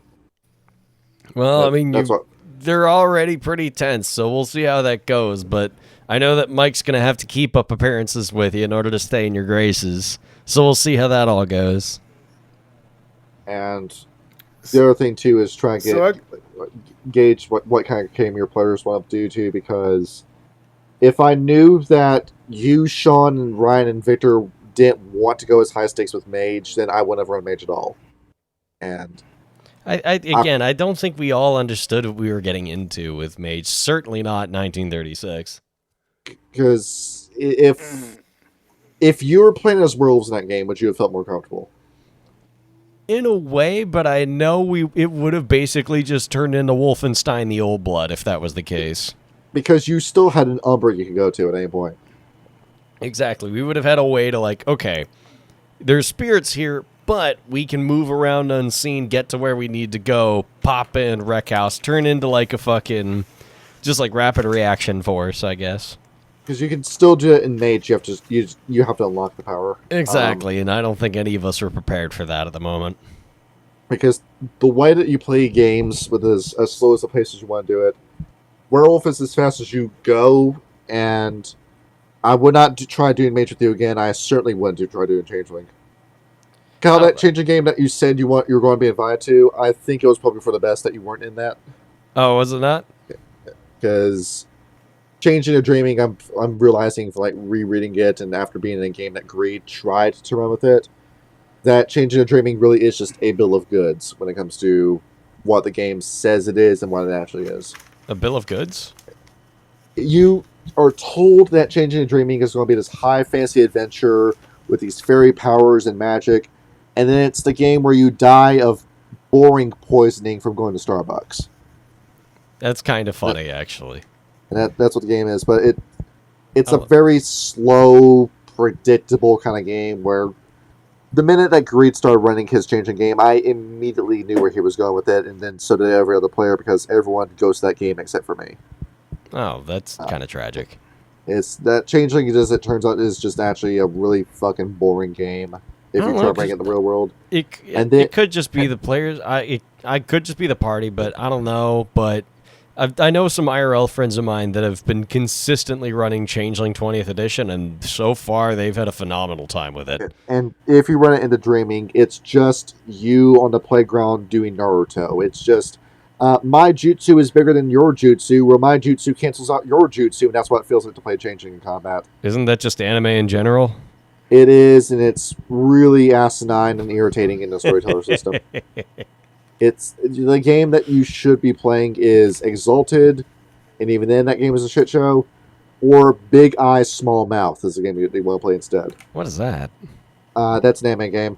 Oh, that's fair. And Changing Dreaming is just a game I'd never recommend to anybody. Y'all know I don't fuck with that weeb shit. So with you, it'd either be like Werewolf, Vampire, Wraith. If you wanted I'd to be get willing now. to give Wraith a shot. I was honestly kind of excited to play Hunter, but I don't think we ever got around to that. Well, Hunter the Reckoning is also a game that you'd fit in because you have to have your guard up when you play Hunter the Reckoning. And that would be perfect for me. I was ready to play Marcus in that game, and we never got to it. I was excited to play Marcus again. I'm playing him as a gunslinger artificer in my Strahd game, and I'm having a blast. So I would love to bring Marcus back for something. Because you got your sister-in-law as a DM, that's why. Well, I mean, it does help that that's a very tight-knit group that I play with IRL, and that we make like a whole fucking day out of it. We all go over to somebody's house, make a nice dinner. We play all fucking day till the wee hours of the morning. It's great.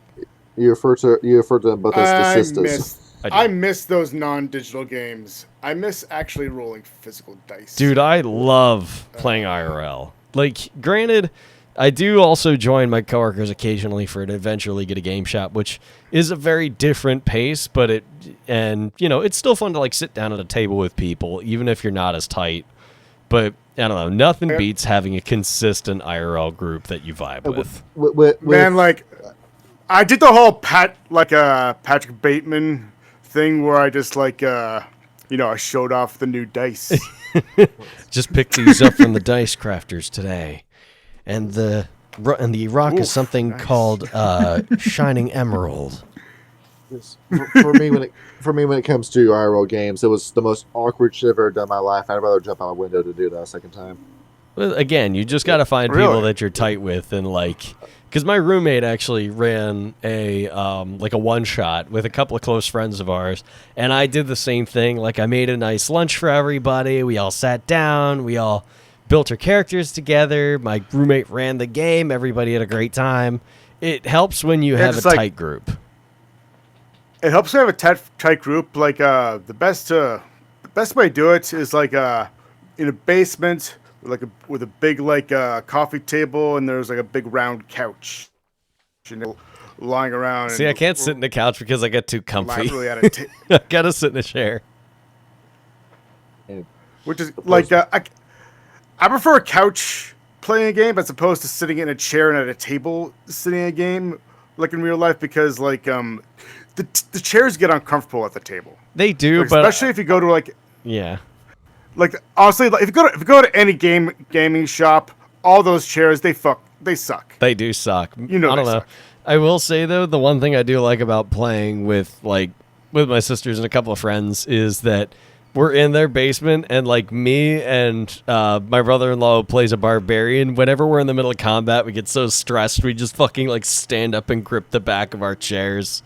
And then when somebody crits, you walk over, you dap them up, you all fucking scream at the DM. It's a great fucking time, dude. Or you can play with the DM's swords that he has on his wall. Oh yeah. And for example, for Christmas, my sister got me this model flintlock that I can play, that I just toy around with whenever I'm playing Strahd. And so then, occasionally, if I roll initiative, I'll pull the flintlock out and cock it back. It's a great time. With these game players, I think we whenever table drift, we whenever life commitments. I think another one too is just the game just isn't as interesting as you think it is when you're about to run it. What do you mean? With that was something I tried doing with the Friday group. I tried running a Mage Ascension game that was based on JoJo's Bizarre Adventure, where I tried having your avatars be stands at the same time. And then right after I did the first session, I all of a sudden realized I had no ideas for that game. I just had an idea for the concept. I had no true idea for where I was going to go with the plot, for why I was going to have the other enemies be, and for how I was really going to rule it.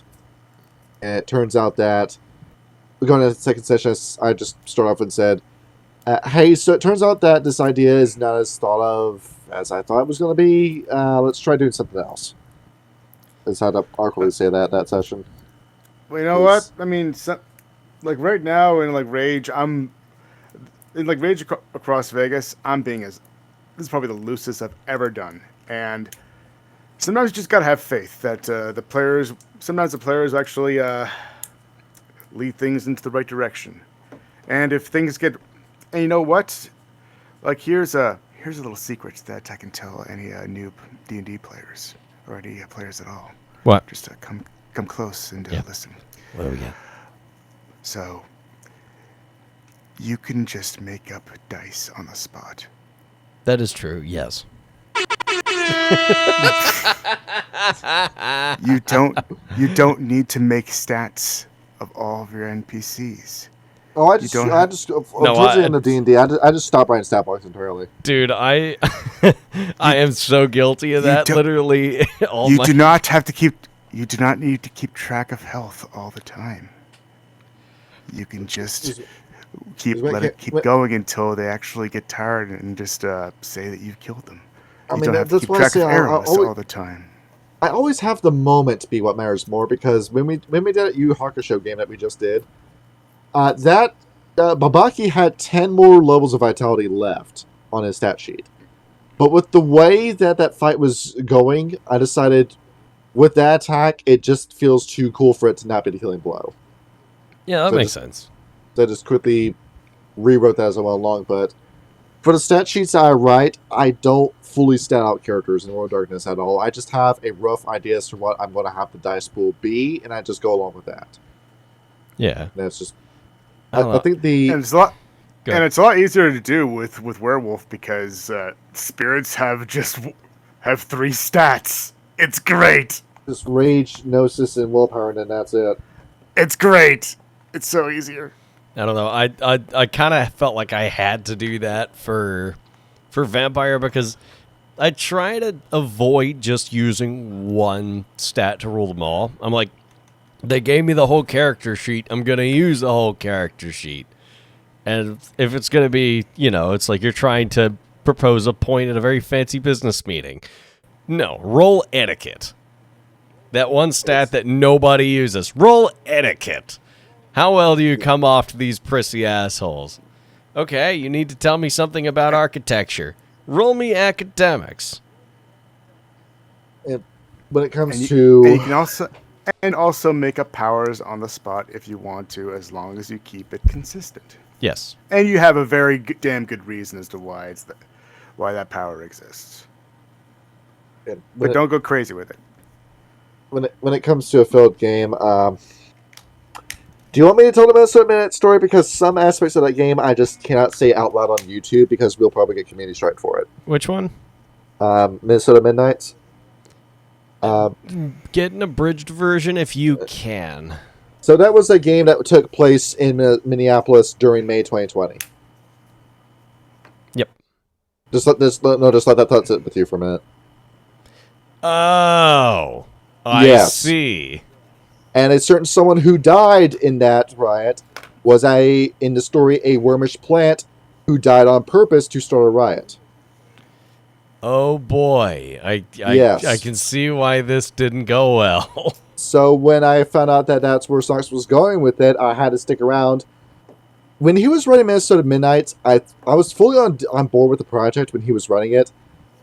And then he started running in stuff like how much he hated Mage the Ascension. And yeah, I understand why you hate Mage, but then he just started writing his own version. You cut your nails, by the way? Sorry, I'm just fiddling with the toy. Okay. Go ahead. He basically just wrote his own version of the Technocratic Union. And I was kind of alright with it at first, but then he started making them a little bit too powerful.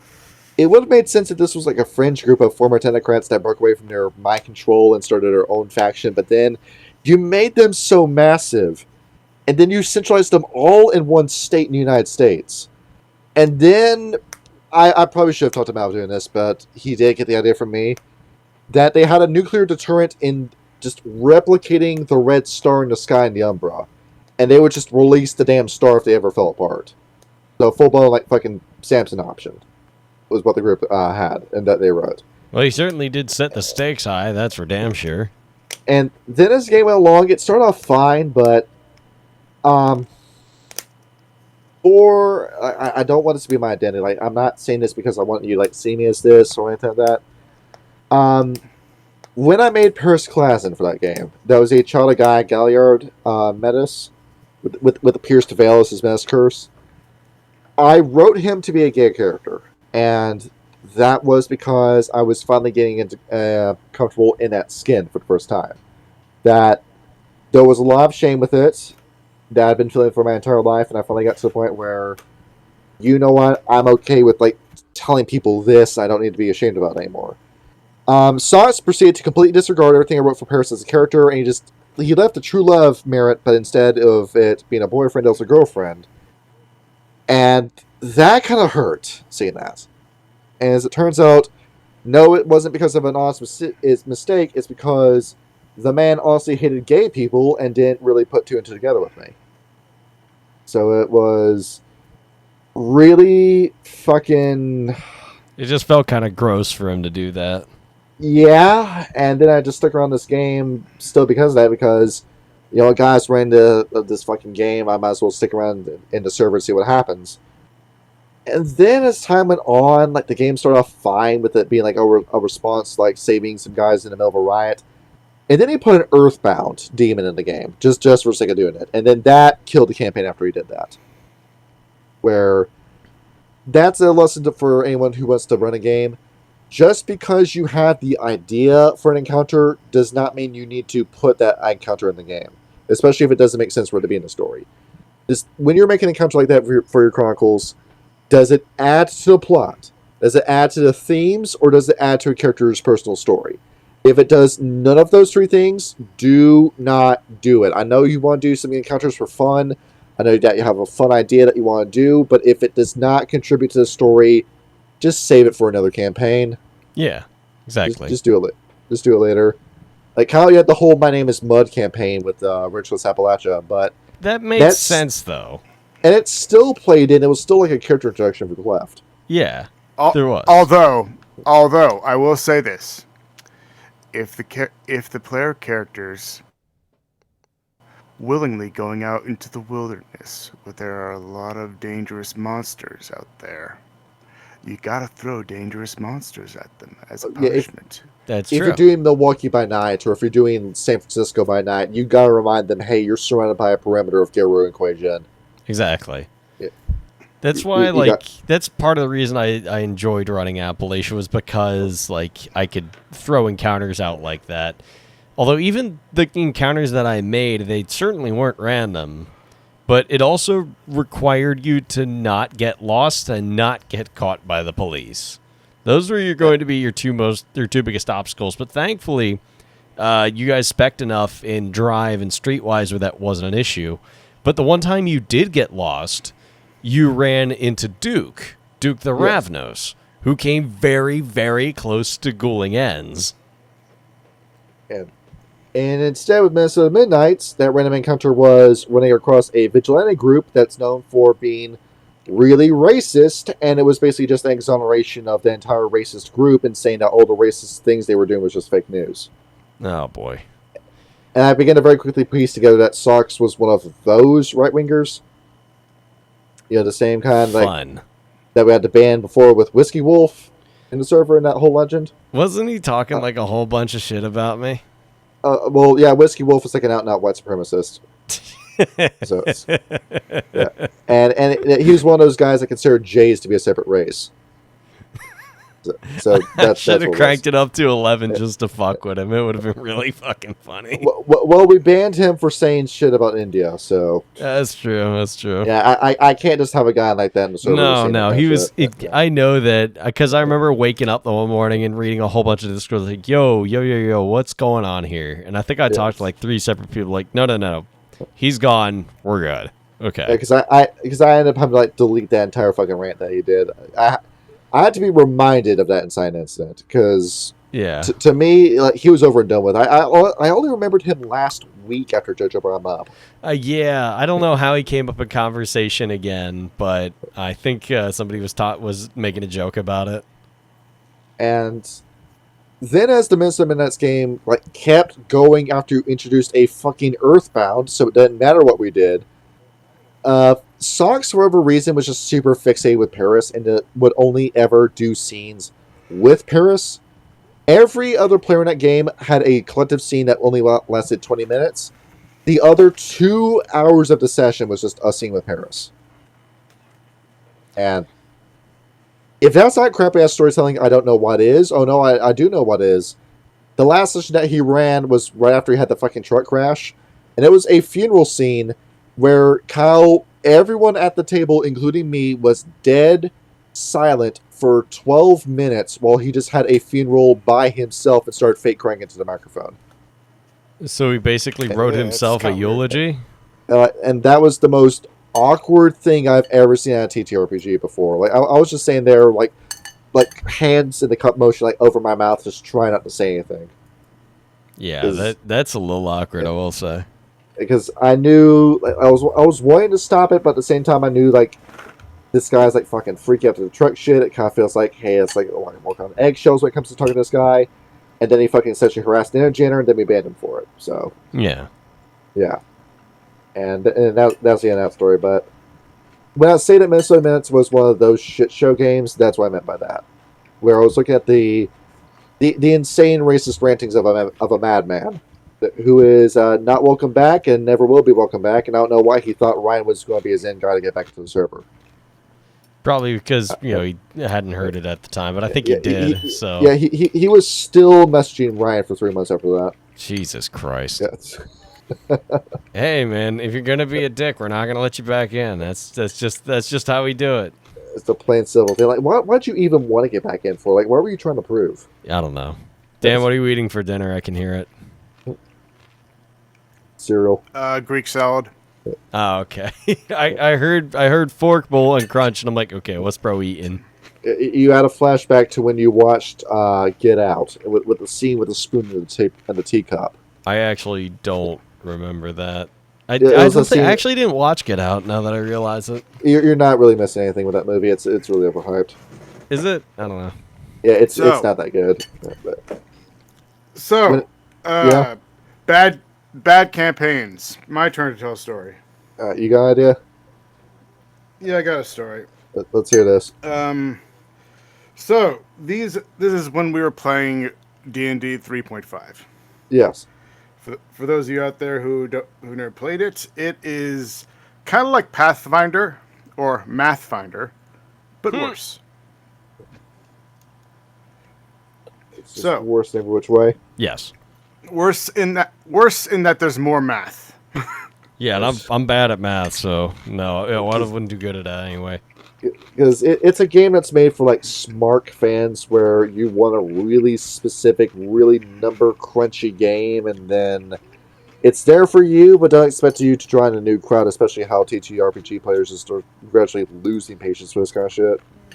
Yep. It's also a thing where it's like, if I play a character where I'm just a regular guy, but hey, I want to give a guy a Charlie horse, and the DM's like, no, you can't do that. That's an ability you have to take. Oh. Yeah. At that point, you're like, bro, why even live? What's the point? I'm gonna do something like this, and it's like something that even I could do in real life, right? No, you need. But like apparently you need ability in the game in order to do it. It doesn't make any fucking sense. I don't know. I've been pretty blessed myself about having good campaigns run. Granted, because like usually when I'm in a game, it's with people who I trust and people who've been vetted by other people who I trust. So I've been rather blessed, I must say, with the games that I've been in. I have heard some bad DM stories from like my sister and their friends, because they've had some rough experiences with DMs. They have a friend of hers who is a very good player, very clever, and is good at finding unique solutions to problems. But with a DM is so tight on the rules that if you fail a perception check, you're basically blind. Like quite literally, they fell into a pit and landed in some water at the bottom of the pit, and so they're like, okay, I swim to the top. Roll me an athletics check. 18. You swim to the top. What do I see? Roll me a perception check. Nat 1. You don't see anything. Like, is it dark? You don't know. Are there torches? You don't know. Is there a shoreline I can get to? You don't know. Where is the rest of my part? Basic fucking details. Like, yeah, I get it. I fell into a chasm and just came out of the water. I'm a little shocked right now, but I should still be able to fucking see. Right, exactly. Like, you don't have to default if the mechanics, like, don't make sense. Like, don't do it, because in our 3.5 game, for example, the guy had like plus 15 to his sleight of hand check, and like 0 in perception check.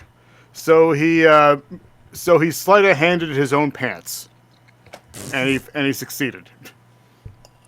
He's sleight of hand putting his own pants on, or taking his own. What? As in stealing his own pants. Yes.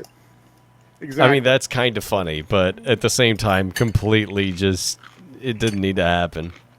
Oh, don't get me Damn started. tearaway Okay, pants. so in 3.5, there is a little, there's a feat you can take called Vow of Poverty. Yes. Va- is anybody familiar with 3.5 Vow of Poverty? I am not. I know So, 3.5, but I never took that merit. so think truth, faith, but better. True faith? But It get, yeah, yeah. Think that it's true so faith. Vow of Poverty. It usually a feat gives you like one ability, one thing, and that's it. No. Vow of Poverty gives you one thing every single level. Every single level. So on the first level, you get like a free feat. The next level, you get a your hands become magical weapons. All these things you get. Vow of Poverty gives you all these like awesome bonuses that just gradually increase as you level up. And all you have to do is just not own anything as a character, and you're basically just walking around half naked everywhere you go. It's great if you're gonna play a monk, or if you're gonna play a monk cleric, which is what one of our players did every single game. He always played monk cleric with Vow of Poverty. I mean, like, And I think the thing that would bother me more so is just like the power gaming aspect of like having a ridiculous combination of of multi classes that just fuck over everything. oh my god, don't get me started. So like there was one character that he played a paladin whose mount was smarter than him. His what? His mount was smarter than him. That's kind of hilarious, though. Could the horse talk? Well, it wasn't a horse; it was a dragon. Oh, well, yeah, the dragon probably talked. Then, well, was it a black dragon? I don't know. I think it was like a gold. I don't know what kind of dragon it was. The point is, a dragon's intelligence is like super high, and his was like an 8. That's hilarious, and I love that. I don't know. Then again, like I'm playing a monk in Baldur's Gate 3, and he is not the sharpest knife in the shed, but he is rather wise. And I feel like that is something that a lot of players should consider. I mean, like, you can be, like, not book smart, but your character can still be wise. The barbarian that I play with in my brother-in-law plays in Storm Kings is the same way. He is an 8 in intelligence, so not very smart, but he is wise enough that he can have, like, an enlightened conversation despite his lack of intelligence. Yes. Like, he can't read, but he can sit there and pontificate about the gods with you because he's wise. Yes, intelligence is knowing that a tomato is a fruit. Wisdom is knowing not to put a tomato in a fruit salad. Correct. But when it comes to auditing a game and it fails, just of course like figuring out like why it failed and like where does it go from it. Where it feels like with schedule changes, career moves, that's kind of just something that was completely out of control. It's not necessarily a failure of a player or a failure of you. That's just something that kind of happens. It's just shit that sucks, and you just kind of have to move on with it. Where if it's a player that has to leave, it's like you can always just find a new player because by this point, World 20 is like dime a dozen when it comes to players. But when it's a storyteller that has to leave because of a job, it's basically just massive shakeup where you have to find a new storyteller if anyone is going to pick up the torch at all. And I think that only happens if you have a group of players that actually are friends with each other, but if it's just a group of strangers on Roll20, it's just not going to happen. Yeah. It's just, but by that point, just cut the loss and find something else. And I have one more tip too. If you're kind of stuck on where to put the plot somewhere, or where the player should go next.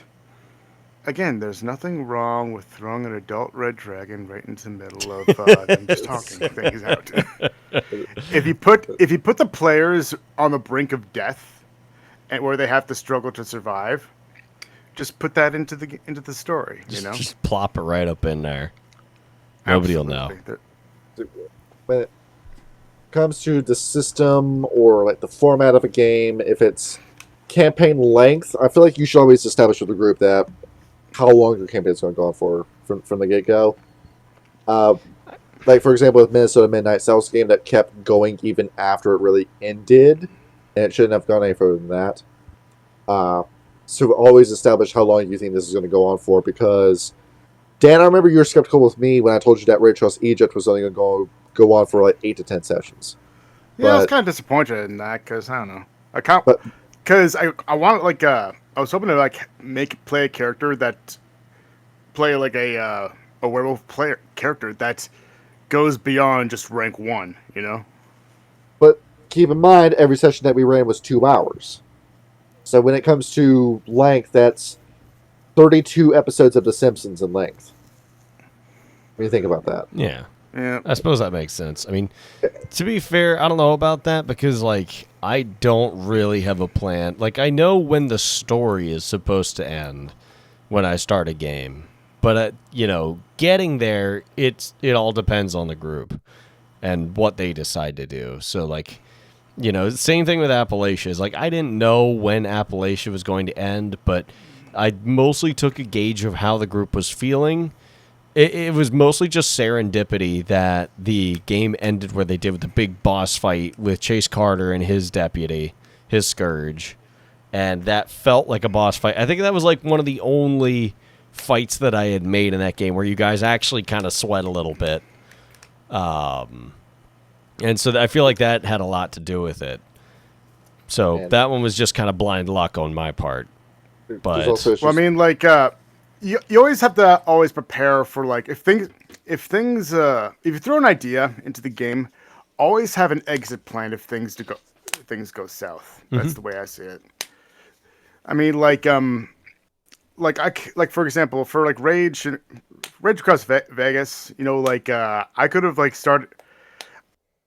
started things like get things to the next plot whenever I wanted to, but I kind of let things pan out because I was trying something new. I wanted to see how things were going, and honestly, I'm surprised that you were able to keep the plot twist going for that long. I knew that there would have to be a linchpin point where it become unavoidable, and I mean like. The literal fucking aspect of the Eater of Souls causing rage storms to happen from the goddamn sky, and me being the only one that knows what that is, I feel like it's kind of hard to ignore that. That was kind of the sign that, I think it's time, because... I was worried I dropped it too early. Like, we could have let that go another 3 or 4 sessions. Well, we could have, but I decided that I didn't want to continue the rest of the game where you had to actually explain to yourself why you were able to use some powers called like turtle up or well, I haven't used that yet, but now I have it, and there just hasn't been a time where I needed to use it. But I'm sure like that'll come up soon, and you're like, holy shit, he's not bullshitting. Yeah, but there also is a point to the game where you're gonna have more flashbacks with your ancestry merits, cool. and when that comes up, it's gonna be I kind of need to go back in time as to how you visualize how things happen, and that's just gonna spoil things anyway. So I might as well just let it out. So like it's easier. Exactly, it's easier just to let the cat out of the bag now. So that way, all like the interactions with like your past and how that's going to be relevant to like a game and like this plot wise is going to be a lot easier. Oh yeah. Either way, I'm excited for it, and I think that's next Thursday, if I'm not mistaken. Correct? No, not this coming Thursday, but the following Thursday. No, it's on the 27th actually. That's what I meant. Not this Thursday, but the following Thursday. Yes, that is so the 27th. Either way, I'm excited. In regards to any issues of rules causing the game to collapse, there's sometimes you just play a game system and the rule system is not what you thought it was going to be. Or Kyle, that was you when it came to playing Dark Heresy. Yes, That- I still fucking hate Dark Heresy. Well, it's Kyle. It's because you swear by the skill check. To you, the skill check is God, and if it does not require a skill check, you have an issue with it. I mean, it only makes sense. I mean, like, what am I gonna say? It's like I point my gun at the thing and shoot it and doesn't miss. No, I'm gonna roll to see if I hit it. But a thing that I forgot with Dark Heresy is that I was supposed to be giving you advantages as well. I suppose. I don't know. I just think that the D100 system has way too thin a margin of error. Well, compare that to the last session of Warhammer Fantasy I played on Saturday, where I was rolling a musket with a 114% chance to hit. I beg your fucking pardon. What? With certain circumstances, like enemy size, your distance, and whether or not someone else is engaged with the target, or whether or not you have a sight on the weapon you're using, that will start giving you like plus 10s and 20s to your rolls. So I was rolling with a 114% chance to hit a target. So you literally, it was impossible to miss. Yes. Were you like right up in his grill or something? We'll know it was a rat ogre that our knight player was already engaged with, and my character was prone shooting his gun. I suppose that makes sense, yeah. But And then I rolled a critical failure, and the gun fucking exploded and almost killed me. yeah. I mean, that's just part of it. I think the thing that pissed me off was like the thing where if you rolled, I think like a 1, you could continue to roll until you didn't roll, and like I landed 14 fucking attacks on Ryan at one point. I'm like, this is some bullshit. This should not happen. You just do not like exploding dice. It's just something that you don't like.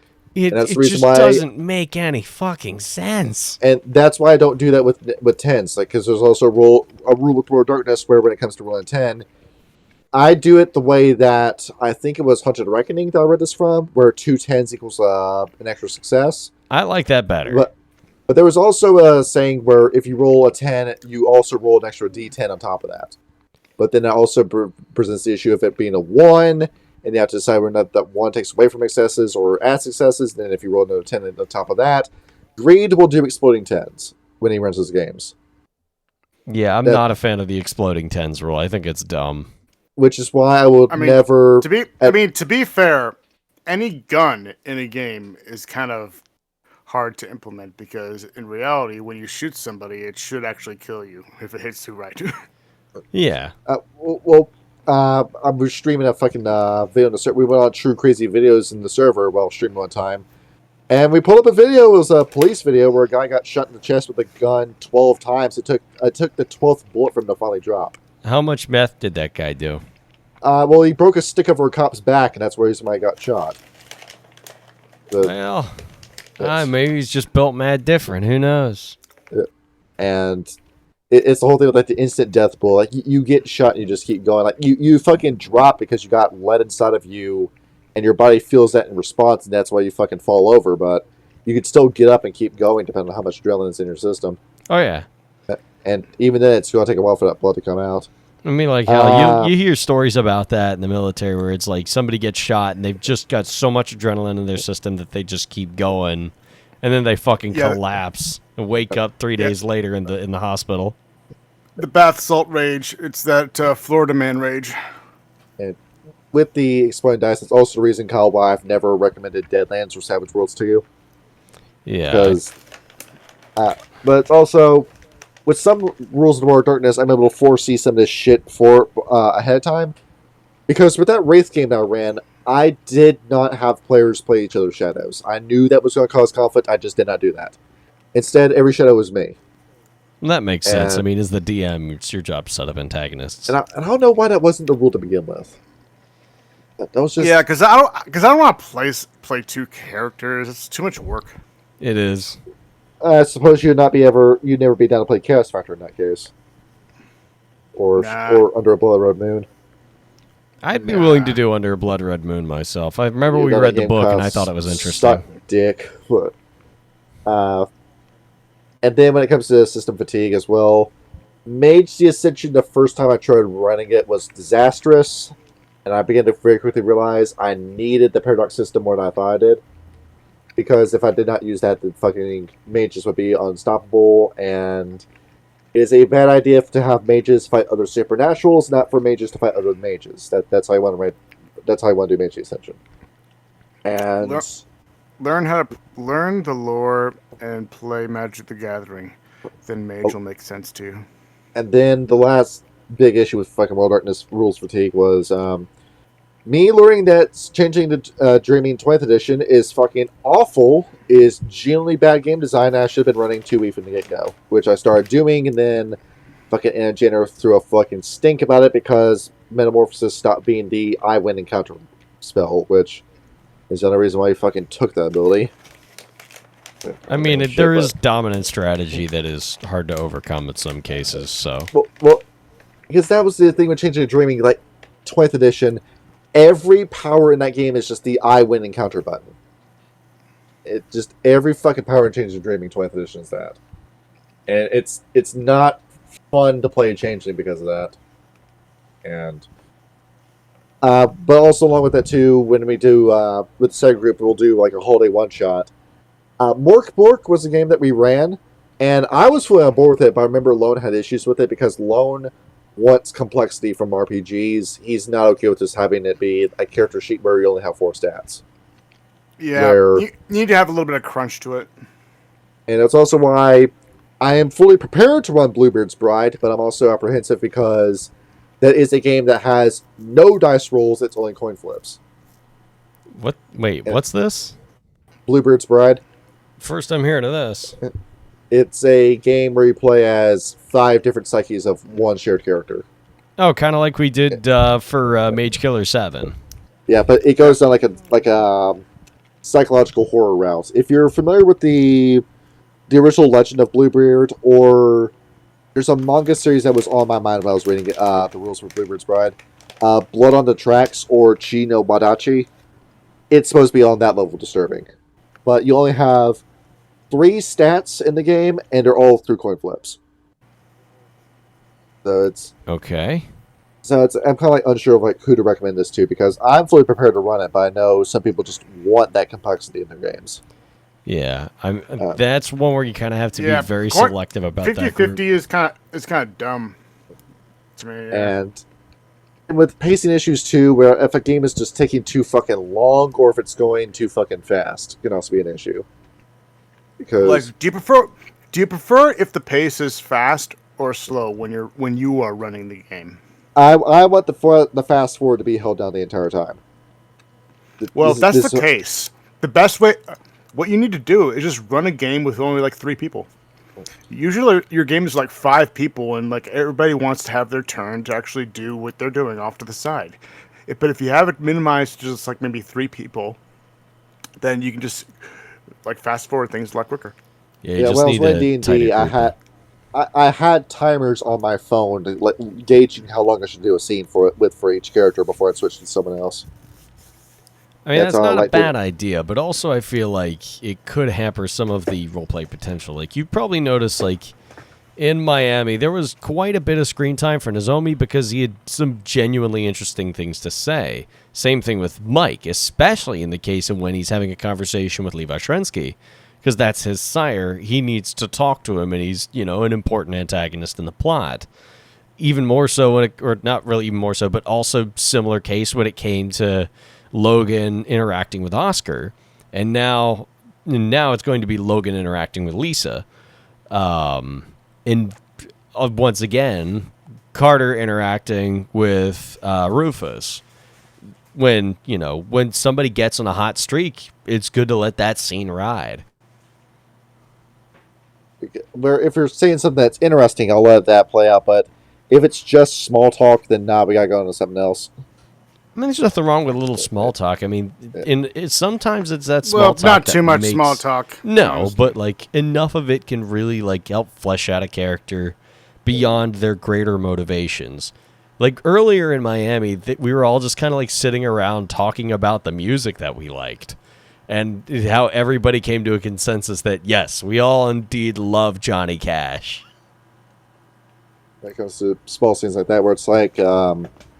There's a few scenes in Yu Yu Hakusho that I like where it's just a group hanging out and just talking with each other. And Kyle, you didn't like Elfen Lied because of these scenes, but I did. Where it's just moments where they're just in the hotel just talking with each other. I mean, sometimes it is like Seinfeld, where it's not really about anything. Yeah, it's a show about nothing. Because I can do that with games, but I tend to prefer running games that feel more like action movies. Yeah, and there's nothing wrong with that. But even in action movies, there's got to be like a moment to breathe. Like in Terminator 2, when they're like kind of driving along, and John Connor is like teaching modern slang to the Terminator. That scene's fucking iconic. Like everybody knows when you want to shine them on, you go "Hasta la vista, baby," or you can do some combinations. Chill out, dickwad. Yeah, see, you're getting it. See, everybody loves that scene because it's small talk, but it's funny. Like, if all the characters are doing small talk, then it's fine. But it's more character. If there's more players who are like not engaging because they're not in the scene, like you gotta speed things up. Oh yeah. But there's nothing wrong. But that was what it comes down to. Because if you're like in the basement again, like on the couches. People are probably smoking a bowl, but I mean, oh yeah, I mean, that's what usually comes down. That's what a good session can actually involve. It's just them talking in character about absolutely nothing, or just going off the rails. That has absolutely nothing to do with the plot. Yeah. But it's fun to see how certain characters react or interact within certain situations that aren't exactly life-threatening. Exactly. But they're just kind of nonchalant and kind of interesting. I mean, a lot of that happened in Las Vegas by Night, especially the conversations between Colton Ragnar, the conversations between Rudy and Sylvester, and even later the conversations between Vigo and Sylvester as well, and the conversations between Tabitha, Fenua, and Nozomi for bits as well. That small talk helped flush out their characters and make pretty much everybody want to know more about them. So it added a very important human aspect to the characters that are needed. There's nothing wrong with an action movie, but even in an action movie, you need an opportunity for the hero to look at the camera, grin, and throw out a one-liner. You get more of those interactions when in Vampire LARPs. I do find though,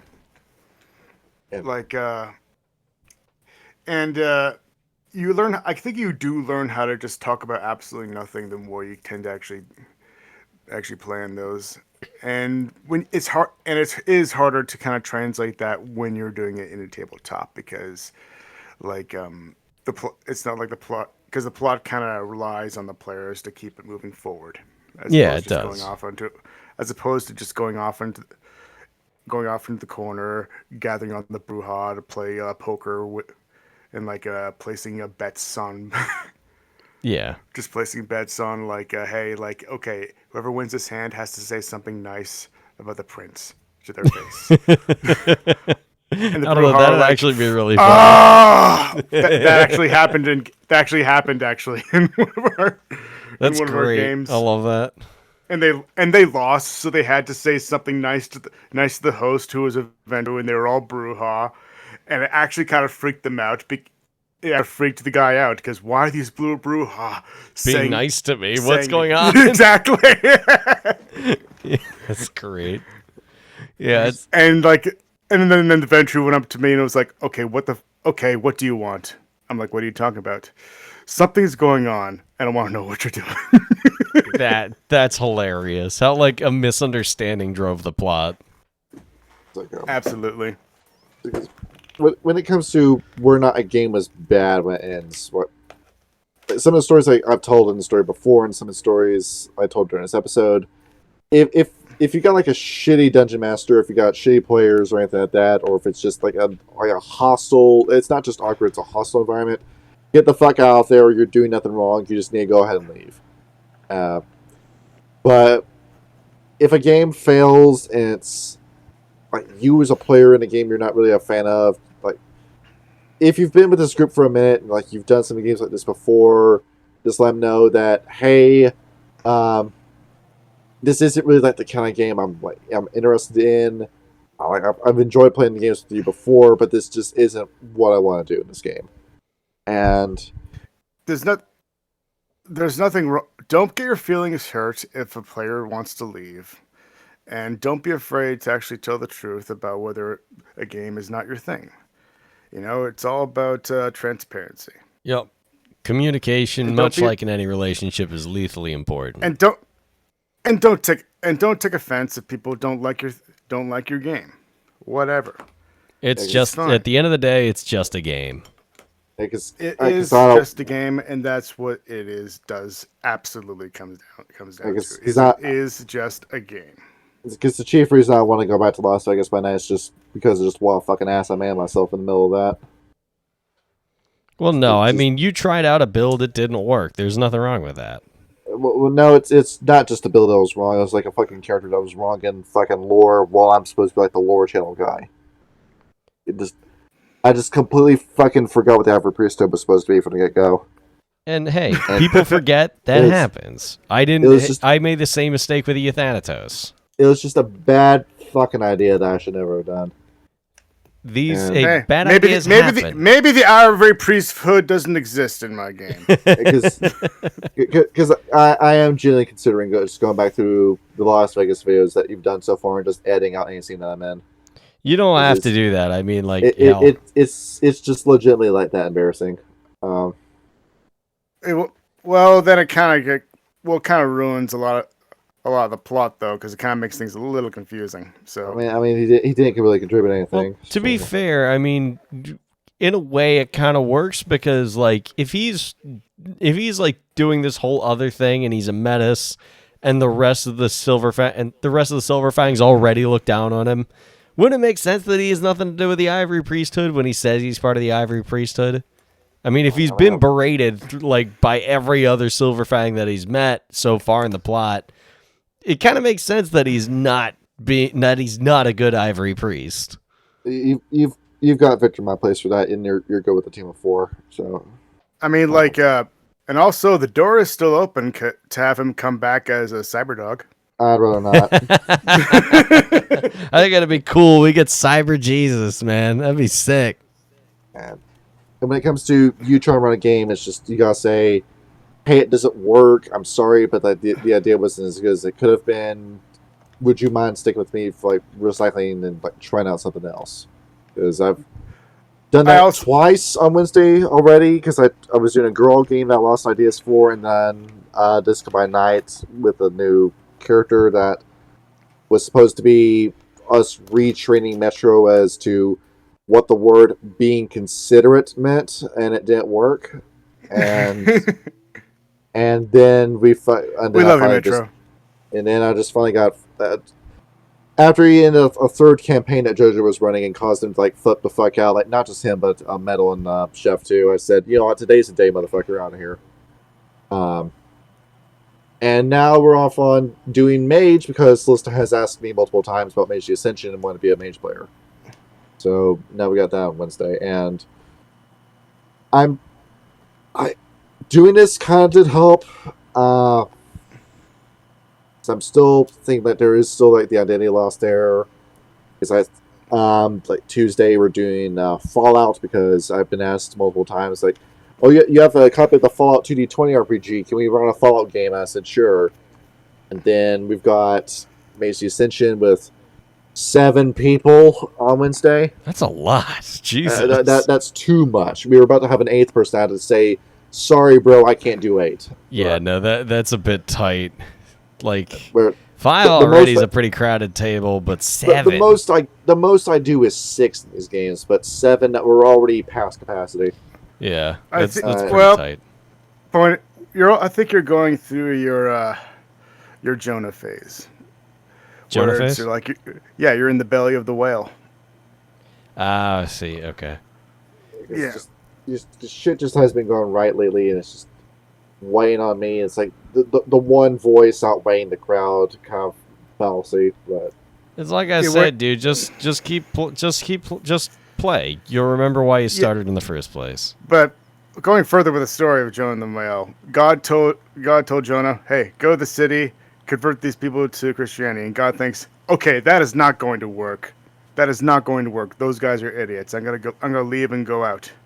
I'm not gonna go to that city. So he goes onto a boat, but then he gets swallowed by a fish. It's actually not a whale. It's a giant the fish. pirates shoot a bowling ball into the fish, and there's a worm inside the bowling ball, and it has a very thick Indian accent.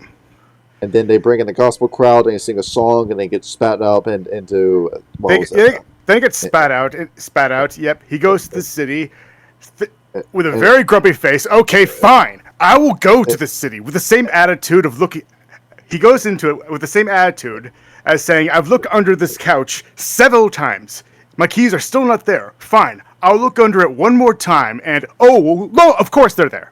And then he goes to Nineveh, and he finds out that the entire city is run by Mr. Cheesy, and he's about to get executed, but with the slap of no return. No, he goes to the city and he preaches, and it turns out that the whole entire city actually worships a fish god anyway. It was Mr. Cheesy, Mr. Cheesy ran it. I'm so confused. Where I got my King James out. I don't know what the fuck passage you guys are at. He's referencing the story. I'm referencing the VeggieTales movie. Yeah, exactly. Okay, I was not raised in a very religious household, so I never watched VeggieTales. Oh, you were Jewish. Of course you didn't see the movie. Well, I'm not a very good Jew. That's well established. The point is, and even after he successfully converts them, even though he didn't want to, and he thought it wasn't going to work, and it actually ends up working, he's still upset about it. He's over here thinking, hey, God, did you forget to smite the city? And then God says, well, maybe my love extends to more people beyond just you, and then the story just ends there. My point is, it's all about, you're in a phase where you're just like, it's just negativity all the time, and you think and you think it's all justified, and you kind of anticipate things will go one way if you actually do this or that. But really, you don't really know. You just have to give things a try. Just do what you want to do. Have fun with it. It's like the depressive ways where it just comes and goes. Where the thing about if you've ever experienced this kind of emotional distress in your life, you find out that you never have a day where it's gone and it stays gone. It's just something that never happens. That was me through most of college. And you have moments where it's going to go away after you've gone through it once before. It's just you don't know when that day is going to happen. And sometimes it's all just chemical, where you just need water or you just need to sleep more. So that's why I sleep a lot, because I'm a big fan of sleep. So hopefully we made it an okay self-help guide with this. So, well, tell. I think I've run out of things to say involving the topic. Yeah. But hey, if you're ever feeling down on DMing, take a step back, think about what you're doing. Talk to people. Talk to your friends. Remember, we're all here to have fun. And leave a like and a comment. God and damn it, Diablerize that subscribe button. Son of a bitch. We didn't want to fucking... God damn it. Oh, boy.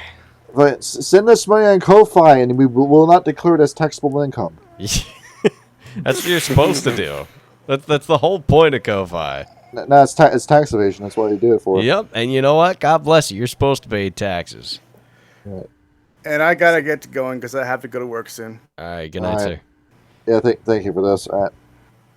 All right, that's a wrap, I guess. Good night, everybody. All right, GN.